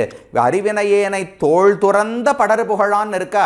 அப்ப என்ன புகழ் பகவானுக்கு படர்ந்து இருக்குன்னால் உலகத்துல எல்லாம் ஆச்சரியப்பட்டு போறாளாம். ஒரு காதலி காதலனை இப்படி ஆசைப்படும் போது அந்த காதலன் இப்படி கூடவா அவளை புறக்கணிக்க முடியும்? ஆழ்வாரையே பகவான் விட்டு விட்டாரே என்று பகவானுடைய பெருமை உலகத்துல பரவி விட்டது. படர் புகழான் திருமூலி களத்துறையும் பங்கைய கண், பங்கஜம்னா தாமரை, தாமரை போன்ற கண்களை உடைய பெருமான்னு ஆழ்வார் தெரிவித்தார். ஏ சுவாமி, பகவான் ஆழ்வாரை விட்டு பிரிந்து கஷ்டப்பட மாட்டாரா? ராமன் சீதையை விட்டு பிரிந்த போது எவ்வளவு துன்பங்களை அனுபவித்தார்னு ஹனுமான் சொல்லுகிறார். ஆனா இப்ப ஆழ்வார் சொல்றார், என்னை விட்டு தோள் துறந்த பங்கைய கண், நான் தான் அவரை விட்டு உடம்பில் மெலிஞ்சு போய் உடம்பில் இருக்கிற வர்ணம் அழகையெல்லாம் விட்டு போய் நான் இருக்கிறேனே தவிர அவருக்கு கொஞ்சம் கூட அழகு குறையவே இல்லை. என்னை விட்டு பிரிந்தோமே என்கிற வருத்தமே இல்லை. இப்பவும் பங்கைய கண், நல்ல தாமரை போன்ற கண்களோடு பகவான் சேவை சாதிக்கிறார். உறையும் பங்கையக்கண் சுடர் பவள வாயனை கண்டு, நன்னா பழுத்த ஒரு பவளம் போல இருக்கக்கூடிய வாய். பகவானுடைய வாயை பற்றி சொல்லும்போது, வாலியதோர் கனிகொல் வினையாட்டியேன் வல்வினைகொல் கோலம் திரள் பவள கொழுந்துண்டங்களோ அரியேன்னு ஆழ்வாருடைய பாசுரம். நன்னா திரண்ட 2 பவழங்களை கொண்டு வந்து மேலே ஒன்று கீழே ஒன்றுன்னு வச்சா பகவானுடைய வாயை போல இருக்குமாம். அப்படிப்பட்ட சுடர் பவள வாயனை கண்டு ஒரு நாள் ஓர் தூய்மாற்றம். நீங்க பகவானை சேவித்து விட்டு திரும்ப திரும்ப போய் எனக்காக ஒன்று சொல்ல வேண்டாம். ஒரு நாள் ஒரே ஒரு முறை பண்ணா போறோம். சந்தியாவந்தனத்தை போல ஒரு நாளைக்கு 3 தடவை பண்ணணும், அதை போல தினமும் பண்ணணுங்கிற தேவையெல்லாம் கிடையாது. ஒரு நாள் ஓர் தூய்மாற்றம், தூய்மையான ஒரே ஒரு வார்த்தையை ஒரே ஒரு முறை நீங்கள் போய் சொன்னால் போரும். படர்பொழில் வாய் குறுகினங்காள் எனக்கு ஒன்று பணியீரே, எனக்காக ஒரே ஒரு வார்த்தை, எந்த சந்தேகத்துக்கும் இடமளிக்காமல் இனிமேல் நீ வந்து கை கொள்ளாவிட்டால் ஆழ்வார் முடிந்து போய்விடுவார் என்று நறுக்கு தெரித்தா போல ஒரே ஒரு வார்த்தையை சொன்னால் போரும், எனக்கு ஒன்று பணியீரே என்று 7வது பாசுரத்தில் தெரிவித்தார். அடுத்து 8வது பாசுரம் வண்டுகளிடத்திலும் தும்பிகளிடத்திலும் பிரார்த்திக்கிறார். எனக்கொன்று பணியீர்கள் இரும்பொழில்வாய் இறை தேர்ந்து மனக்கின்பம் படமேவும் வண்டினங்காள் தும்பிகாள் கனக்கொள் திண் மதில் புடைசூழ் திருமூழி களத்துறையும் புனக்கொள் காயாமேனி பூந்துழாய் முடியார்க்கே. மறுபடியும் அவனை அழகெல்லாம் வர்ணிக்கிறார் ஆழ்வார். எனக்கு ஒன்று பணியீர்கள், எனக்காக பகவானிடத்துல ஒரே ஒரு வார்த்தை சொல்ல வேண்டும். இரும் பொழில்வாய் இறை தேர்ந்து மனக்கு இன்பம் படமேவும். இரும் பொழில்வாய், நல்ல பெரிய பொழில்களிலே இறை தேடி, அந்த நல்ல இறைன்னு சொன்னால் இந்த இடத்துல தேன்னு வச்சுக்கணும். ஏன்னா வண்டுகளைத்தானே அழைக்கிறார். வண்டுகளுக்கான இறைன்னு சொன்னால் தேன் என்று வைத்து கொள்ள வேண்டும். அந்த இறை தேர்ந்து மனக்கு இன்பம் படமேவும். மனக்குன்னா மனதுக்குன்னு அர்த்தம். மனசுல இன்பம் நன்றாக அனுபவிக்கும்படியாக மேவும் பொருந்தி இருக்கிறீர்களே. நான் தான் மனதில் இன்பமே இல்லாமல் இருக்கிறேன். வண்டுகளே, நீங்களெல்லாம் நன்னா இன்பமாக இருக்கிறீர்கள். மனக்கு இன்பம் படமேவும் வண்டினங்காள் தும்பிகாள், வண்டுகள் தும்பிகள் எல்லாவற்றையும் அழைத்து சொல்லுகிறார். கனக்கொள் திண் மதில் புடைசூழ் திருமூழிக்களத்து உறையும். திருமூழிக்களத்து பெருமானிடத்துல எனக்காக தூது செல்லுங்கள்னு சொன்னா போருமோ இல்லையோ, அந்த திருமூழிக்களத்து பெருமானுக்கு சுத்தி நன்ன கனத்த கனக்கொள் திண் மதில் புடைசூழ், பகவானை சுத்தி நன்னா கனத்த திண்மையான மதில்கள் சூழ்ந்திருக்கின்றன ஆழ்வார் தெரிவித்தார். இதை எதுக்கு இப்ப சொல்றார்? அந்த பகவானுக்கு மதில் இருந்தா என்ன, இல்லாவிட்டால் என்னன்னால் ஆழ்வாருக்கு ஏற்கனவே ஒரு வருத்தம் இருக்கிறது. பகவான் இன்னும் நம்மை வந்து கை கொள்ளவில்லையேன்னு பிரிவு ஆற்றாமையிலே இருக்கிறார். ஆனா அதை விட ஒரு பெரிய கவலை ஆழ்வாருக்கு உண்டு. நான் ஒரு புறம் இருக்கட்டும், பகவானுக்கு ஏதாவது துன்பம் வந்து விடுமோன்னு எப்பவுமே மனசு பதட்டத்திலேயே இருக்குமா. இப்ப ஆழ்வார் சொல், நல்ல வேளை அந்த பதட்டம் எனக்கு இல்லை. திருமூழிக்களத்துல நன்னா மதிலால சூழப்பட்டிருக்கிறார். அப்ப மிச்சம் ஒரே ஒரு வருத்தம் தானே, 2 பயம் கிடையாது. பகவானுக்கு என்ன ஆகிவிடுமோன்னு பெரிய பயம், அது இப்ப கிடையாது. மதில்கள் சூழ்ந்து இருக்கின்றன. அப்ப எனக்கு என்ன ஆகுமோன்னு மட்டும்தானே பயம். பகவான் எனக்கு எப்போது முகம் காட்டுவார்னு மட்டும்தான் வருத்தம் இருக்கு. அதை நான் மெதுவா பார்த்துக்கிறேன். பகவானுக்கு எந்த துன்பமும் வராதது எனக்கு ஒரு ஆனந்தம் என்று அந்த துர்தசையிலும் கூட அவனுக்கு எந்த துன்பமும் வந்துவிடக்கூடாதுன்னு மதில்களை பற்றி ஆழ்வார் பாடுகிறாராம். அப்படி மனக்கின்பம் படமேவும் வண்டினங்காள் தும்பிகாள் கனக்கொள் திண் மதில் புடைசூழ் திருமூழிக்களத்து உறையும் புனக்கொள் காயாமேனி பூந்துழாய் முடியார்க்கே. காயாம்பூவை போல நல்ல கருப்பான திருமேனி பகவானுக்கு இருக்கு. அப்படிப்பட்ட பூந்துழாய் முடியார்க்கு. காயாமேனின்னு சொன்னா அவருடைய திருமேனியே இயற்கையில் அழகானதுன்னு அர்த்தம். அதுக்கு மேல பூந்துழாய் முடியார்க்கு, தலையில் அழகான திருத்துழாய் வேற தரிச்சுட்டு இருக்காரா. அப்ப அலங்காரம் வேற பண்ணிட்டு இருக்கார். இயற்கையிலேயே வடிவம் ரொம்ப உயர்ந்தது, அழகானது. இதுக்கு மேலே ஒப்பனை அழகு, அலங்கார அழகு வேற சேர்ந்திருக்கு. இப்பேற்பட்ட அழகனான பகவானிடத்திலே எனக்கொன்று பணியீர்கள், எனக்காக ஒரு வார்த்தையாவது சொல்ல வேண்டும். என்ன சொல்லணும்? இந்த அழகை மறந்து போய்விட்டாயா? இவள் இந்த அழகை பார்த்து பிராட்டி துன்பப்படுகிறாள், அவளை போய் கை கொள்ள வேண்டும் என்று ஒரு வார்த்தை சொல்ல வேண்டும்னு தெரிவித்தார். அடுத்த பாசுரம், பூந்துழாய் முடியார்க்கு பொன்னாடி கையார்க்கு ஏந்து நீர் இளம் குறுகே திருமூழி களத்தார்க்கு ஏந்து பூன் முலை பயந்து என் இணைமலர்கண் நீர் ததும்ப தாம் தம்மை கொண்டகல்தல் தகவன்றென்று உரையீரே. பகவானிடத்துல போய் சொல்ல வேண்டும்னு அடுத்து பிரார்த்திக்கிறார். பூந்துழாய் முடியார்க்கு, தலையிலே திருத்துழாயை தரித்திருக்கிறான். பொன் ஆழி கையார்க்கு, பொன் போல அழகான இருக்கக்கூடிய திருவாழி சுதர்சன ஆழ்வாரை கையிலே பிடித்திருக்கிறார். ஏந்து நீர் இளம் குறுகே திருமூழி களத்தார்க்கு, மூணாவது பெருமை திருமூழிக்களத்தில் இருக்கிறார். அப்போ திருத்துழாயை தரித்திருக்கிறார்னு சொன்னால் உலகத்துக்கே தலைவன் சுவாமின்னு தெரியறது. சக்கரத்தை பிடிச்சிட்டு இருந்தால் ரொம்ப ரக்ஷகன், இவர்தான் காக்கக்கூடியவர்னு தெரிகிறது.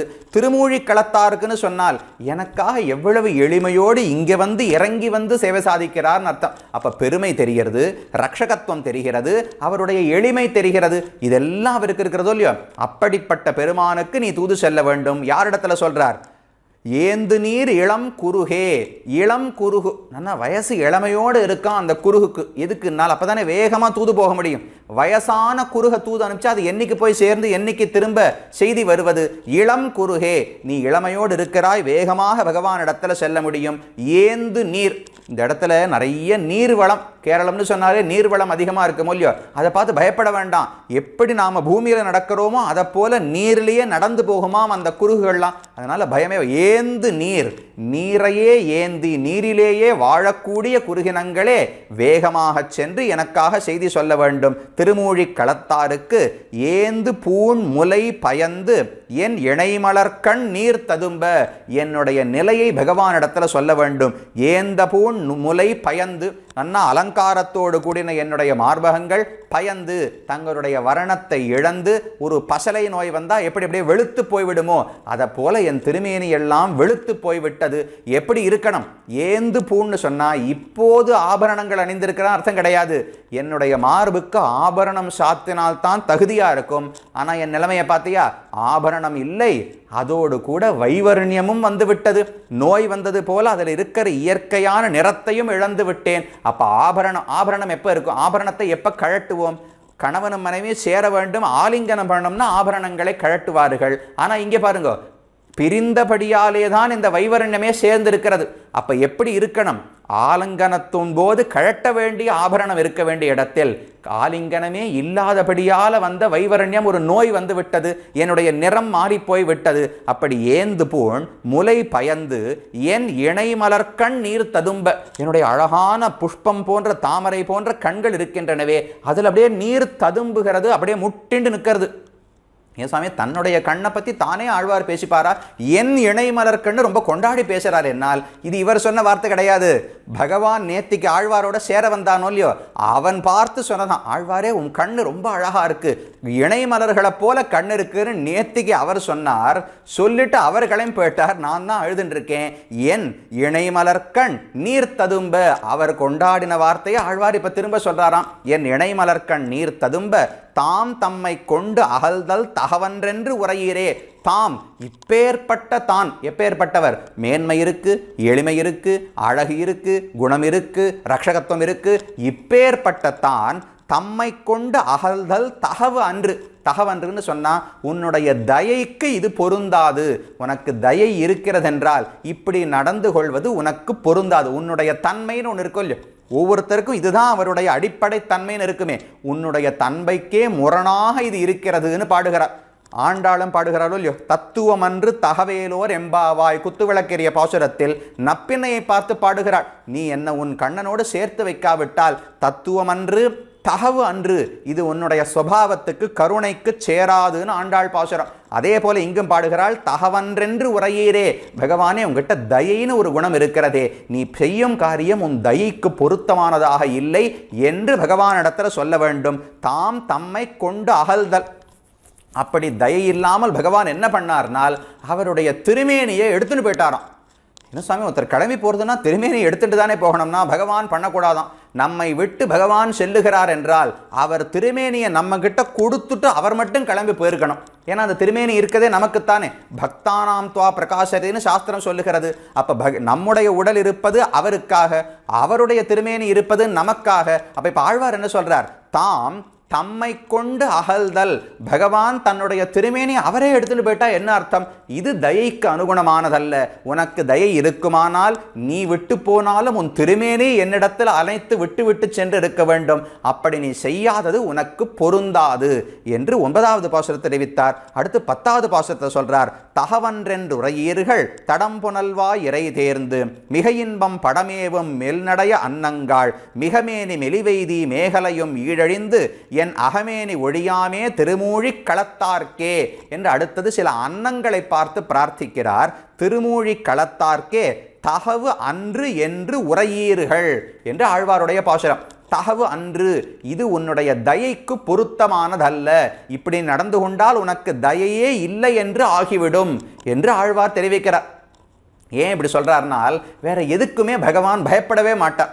பகவானே இப்படி பண்ணால் உனக்கு என்கிட்ட காதலே இல்லை என்று ஆகிவிடும்னு சொன்னா, சரி காதல் இல்லாமல் போட்டுமே இப்போ என்ன வந்ததுன்னு தொடச்சி போட்டுட்டு போயிடுவாராம். கவலையே படமாட்டார். ஆனால் அவருக்கு மர்மமான ஒரு ரகசியம், எங்கே அடித்தா பகவானுக்கு வலிக்கும்னு ஆழ்வாருக்கு தெரியும். இப்படி நடந்தால் உனக்கு கருணையே இல்லை என்று பொருள்னு சொன்னால் அவனுக்கு நிரூபகமே அடிப்படை தன்மையே கருணை தயை தான். ஐயோ அந்த கருணையே இல்லைன்னு ஆழ்வார் சொல்லுகிறாரேன்னு பயந்து போயிடுவானோ இல்லையோ, அதுக்காக ஆழ்வார் சொல்றார் தகவு அன்று என்று உரையீர்கள். அன்னங்களே நீங்கள் நேர பகவான் இடத்துல என்ன சொல்லணும்? தகவு அன்று, நீ செய்வது உன்னுடைய குணத்துக்கு தயைக்கு பொருந்தாதுன்னு சொல்ல வேண்டும் என்று தெரிவிக்கிறார். இந்த பாசுரத்தை இதை மட்டும் பார்த்தா நமக்கு புரியாது. இந்த இடத்துல நம்பிள்ளை ரொம்ப அழகான ஒரு அர்த்தத்தை காட்டுகிறார். தகவன்றென்று உரையீர்கள், இதில் என்ன பெரிய விஷயம் இருக்கு? பகவானே இது உனக்கு தகுந்ததல்ல, உனக்கு தயையே இல்லையா என்று ஆழ்வார் கேட்கிறார். மேலோட்டமாக பார்த்தா அர்த்தம் புரிகிறதோ இல்லையோ, இது எவ்வளவு ஆழமான ஒரு வார்த்தைன்னு நம்பிள்ளை காட்டுகிறார். இதுக்கு ரொம்ப தூரம் முன்னால் 2ஆம் பத்து 4ஆம் திருவாய்மொழியில் ஒரு தசை வந்தது. அப்பவும் ஆழ்வாருக்கு பெண் பாவனை, ஆனால் பேச முடியவில்லை. பராங்குஷ நாயகி மயக்கம் போட்டு கீழே விழுந்திருக்கா. அவளுடைய தசையை பார்த்து அவளுடைய தாயார் பாடிக்கொண்டிருக்கிற பாசுரம். அதில் கடைசியில் ஒரு இடத்துல வருது, என தவளவண்ணர் தகவுகளேன்னு ஆழ்வாருடைய தாயார் பாடுகிறார். ஆழ்வார் மயக்கம் போட்டு விழுந்திருக்கு. ஆழ்வார்னா பெண், பராங்குஷ நாயகின்னு வச்சுங்க. அந்த பெண்ணு பகவான் இடத்துல காதல் கொண்டவள் கீழே படுத்து மூர்ச்சித்து மயக்கத்தோடு கிடக்கிறாள். தாயார் ஆற்றம், ஐயோ என் பெண்ணை பகவான் இப்படி பண்ணுகிறாரே, எப்படி துன்பத்தில் இருக்கிறாள். என தவளவண்ணர் தகவுகளே, பார்க்க மட்டும் வெள்ளவெளேர்னு சத்வகுணத்தோடு நேர்மையானவனை போல இருக்காரே, இதுதான் அவருடைய நேர்மையா? தகவுகளே, இதுதான் அவருடைய தயையா? இவ்வளவுதான் அவருடைய நேர்மையான்னு தாயார் ஒரு வார்த்தை சொன்னாளா? உடனே மயங்கி கிடந்த பெண் எழுந்திருந்து, அது என்னமா என் காதலனை பற்றி தயை இல்லாதவன்னு சொல்லுவாய், தகவுடையவனே என்னும்னு அடுத்த பாட்டு. 2 பாட்டு பாருங்கோ. என தகவளவண்ணர் தகவுகளே அப்படின்னு தாய் சொல்லுகிறாள். உடனே மயங்கி இருந்த பெண் எழுந்திருந்து, தகவுடையவனே என்னும். தாயே, இது இப்படி என்னுடைய காதலனை பற்றி சொல்லாதே, என்னவனால் அவனை குத்தம் சொல்லலாம், கருணையற்றவன் என்று ஒரு நாளும் சொல்ல முடியாதுன்னு மயங்கி கிடந்த பெண் எழுந்திருந்து சொன்னாலாம். இது 2ஆம் பத்து 4ஆம் திருவாய்மொழி நடந்ததா? அப்படியே ஓட்டுங்கோ. இப்போ 9ஆம் பத்து 7ஆம் திருவாய்மொழி. பகவான் வரவில்லை. எந்த ஆழ்வார் மயங்கி கிடந்த நிலையிலும் கூட தன்னுடைய தாய் பகவானை பார்த்து உனக்கு கருணை இல்லையான்னு கேட்கும்போது மயங்கினவள் எழுந்திருந்து அப்படி பேசாதேன்னு சொன்னாலும் இல்லையோ, அந்த ஆழ்வாருக்கு நிலை மாறி போச்சு. இப்போ ஆழ்வாரே சொல்றார், தகவன்று என்று உரையீர்கள். எந்த ஆழ்வார் பகவானுக்கு கருணை இல்லைன்னு சொல்லக்கூடாதுன்னு சொன்னாரோ அவரே இப்ப மாறி கருணை இல்லையா உனக்குன்னு கேட்க வந்துட்டார்னால் அந்த அளவு ஆழ்வார் எவ்வளவு துன்பத்தில் இருக்கிறார்னு புரிந்து கொள்ள வேண்டும். தகவென்றென்று உரையீர்கள் தடம் புனல்வாய் இறை தேர்ந்து, பெரிய புழல் சோலையிலே இறையை தேடி மிக இன்பம் படமேவும் மெல்நடைய வண்ணங்காள். ரொம்ப ஆனந்தமாக, மிக இன்பம். நான் எவ்வளவுக்கு என்போம், மிக்க துன்பத்தில் நான் இருக்கிறேன், நீங்க மிக இன்பத்தில் இருக்கிறீர்கள். படமேவும் மெல்நடைய வண்ணங்கள், அழகா தன்னுடைய பேடையோடு கணவன் மனைவியாக சேர்ந்து ஆனந்தமா சேர்ந்து இருக்கிறார்கள். மெல்ல ஒரு மெல்லிய நடையோடு வருகின்றன. மெல்நடைய அன்னங்காள் மிக மேனி மெலிவெய்தி. மேனி மிக மெலிவெய்தின்னு வச்சுக்கணும். மிக மேனி, மேனினா உடல்னு அர்த்தம். அதனால் மிக மேனினா பெரிய உடல்னு அர்த்தமா? அப்படி கிடையாது. மிக மேனி மெலிவெய்தினால் மேனி மிக மெலிவெய்தி, என்னுடைய உடம்பு ரொம்ப மெலிந்து போய்விட்டது. நீங்கள் எப்படி மிகுந்த இன்பத்தில் இருக்கிறீர்களோ நான் மிகுந்த மெலிவோடு இருக்கிறேன். மிக மேனி மெலிவெய்தி மேகலையும் ஈழழிந்து என்னுடைய வஸ்திரம் அணிந்திருந்தேனே மேகலை, அதுவும் கட்டுடைந்து போய்விட்டது, அழிந்து போய்விட்டது. என் அகமேனி உழையாமே திருமூழி களத்தார்க்கே தகவன்றென்று உடையீர்கள். இன்னும் மிச்சம் இருக்கிறது ஆழ்வார்ங்கிற நான் பெண் ஒருத்தி தான்.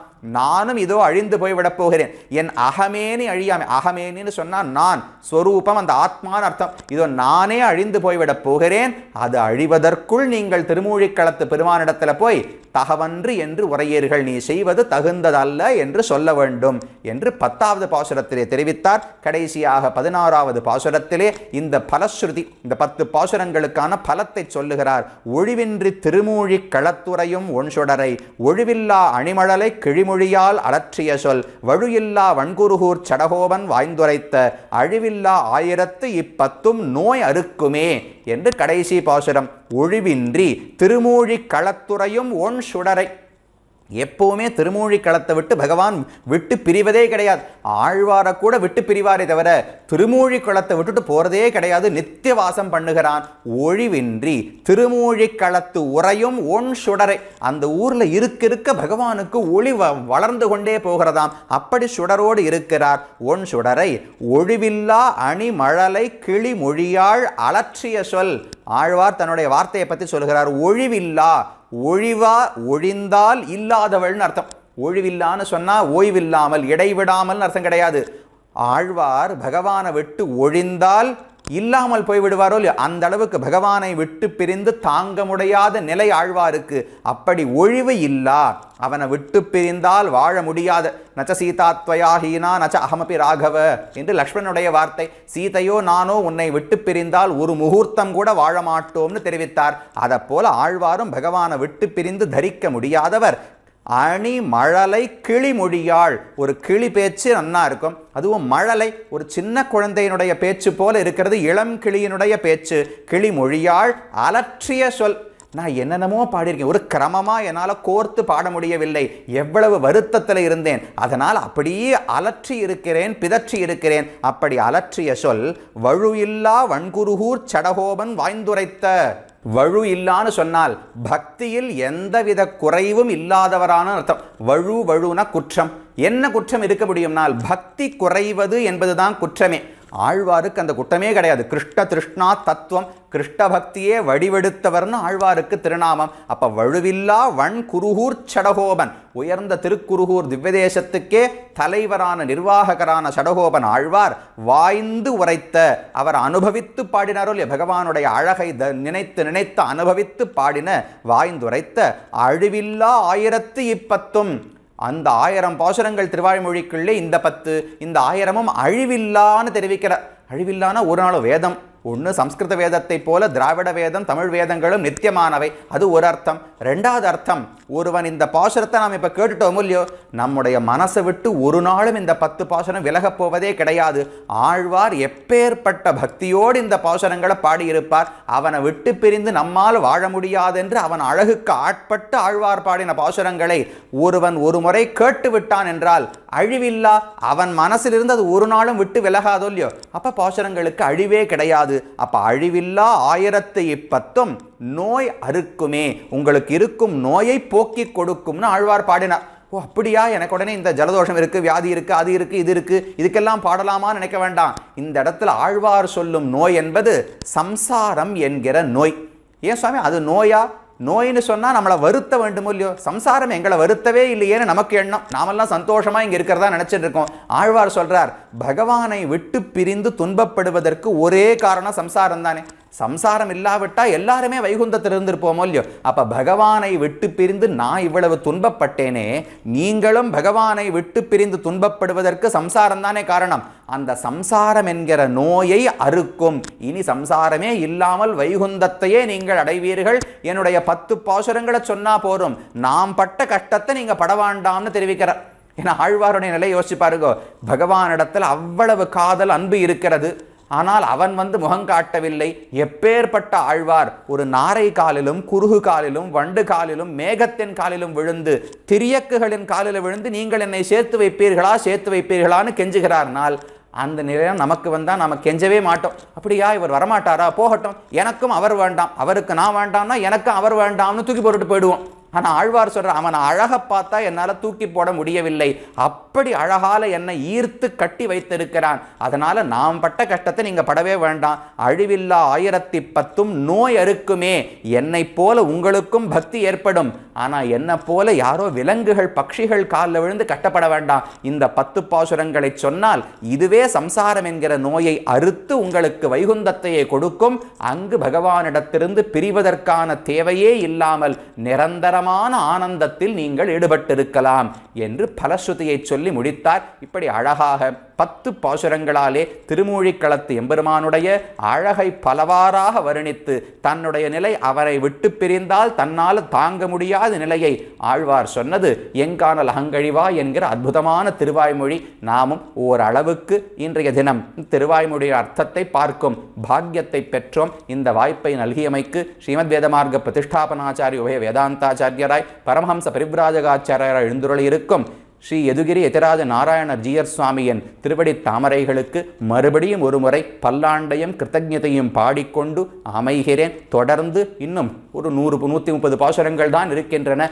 அதோடு திருவாய்மொழி அனுபவம் முடியவில்லை. அதுக்கு மேலே எத்தனையோ பிரபந்தங்களை நாம் அனுபவிக்க போகிறோம். தொடர்ந்து நீங்களும் இந்த திவ்ய பிரபந்த தாரா நிகழ்ச்சியின் மூலம் ஆழ்வார்கள் பாசுரங்களின் அர்த்தத்தை கற்று ஜீயர் சுவாமியினுடைய அனுகிரகத்தையும் ஆழ்வார்களுடைய அனுகிரகத்தையும் பெற வேண்டும் என்று பிரார்த்தித்துக் கொண்டு அமைகிறேன். க்ஷமிக்க பிரார்த்திக்கிறேன். ஸ்ரீமன் மகாபூதபுரே ஸ்ரீமத் கேசவ யஜ்வனः காந்திமத்யாம் பிரசூதாய யதிராஜாய மங்களம் ஸ்ரீமதே ரம்யஜாமாத்ரு முனீந்திராய மகாத்மனே ஸ்ரீரங்க வாசினே பூயாத் நித்யஸ்ரீ நித்யமங்கலம். பற்பமென திகழ் பைங்கழலும் தன் பல்லவமே விரலும் பற்பமென திகழ் பைங்கழலும் தன் பல்லவமே விரலும் பாவனமாகிய பைந்துவராடை பதிந்த மருங்கழகோ பாவனமாகிய பைந்துவராடை பதிந்த மருங்கழகோ முப்புரி நூலோடு முன் கையில் ஏந்திய முக்கோல் தன்னழகும் எப்பொழுதும் யதிராசன் வடிவழகு என் இதயத்துள்ளதால் இல்லை எனக்கெதிர் இல்லை எனக்கெதிர் இல்லை எனக்கெதிரே இல்லை எனக்கெதிர் இல்லை எனக்கெதிர் இல்லை எனக்கெதிரே இல்லை எனக்கெதிரே இல்லை எனக்கெதிரே இல்லை எனக்கெதிரே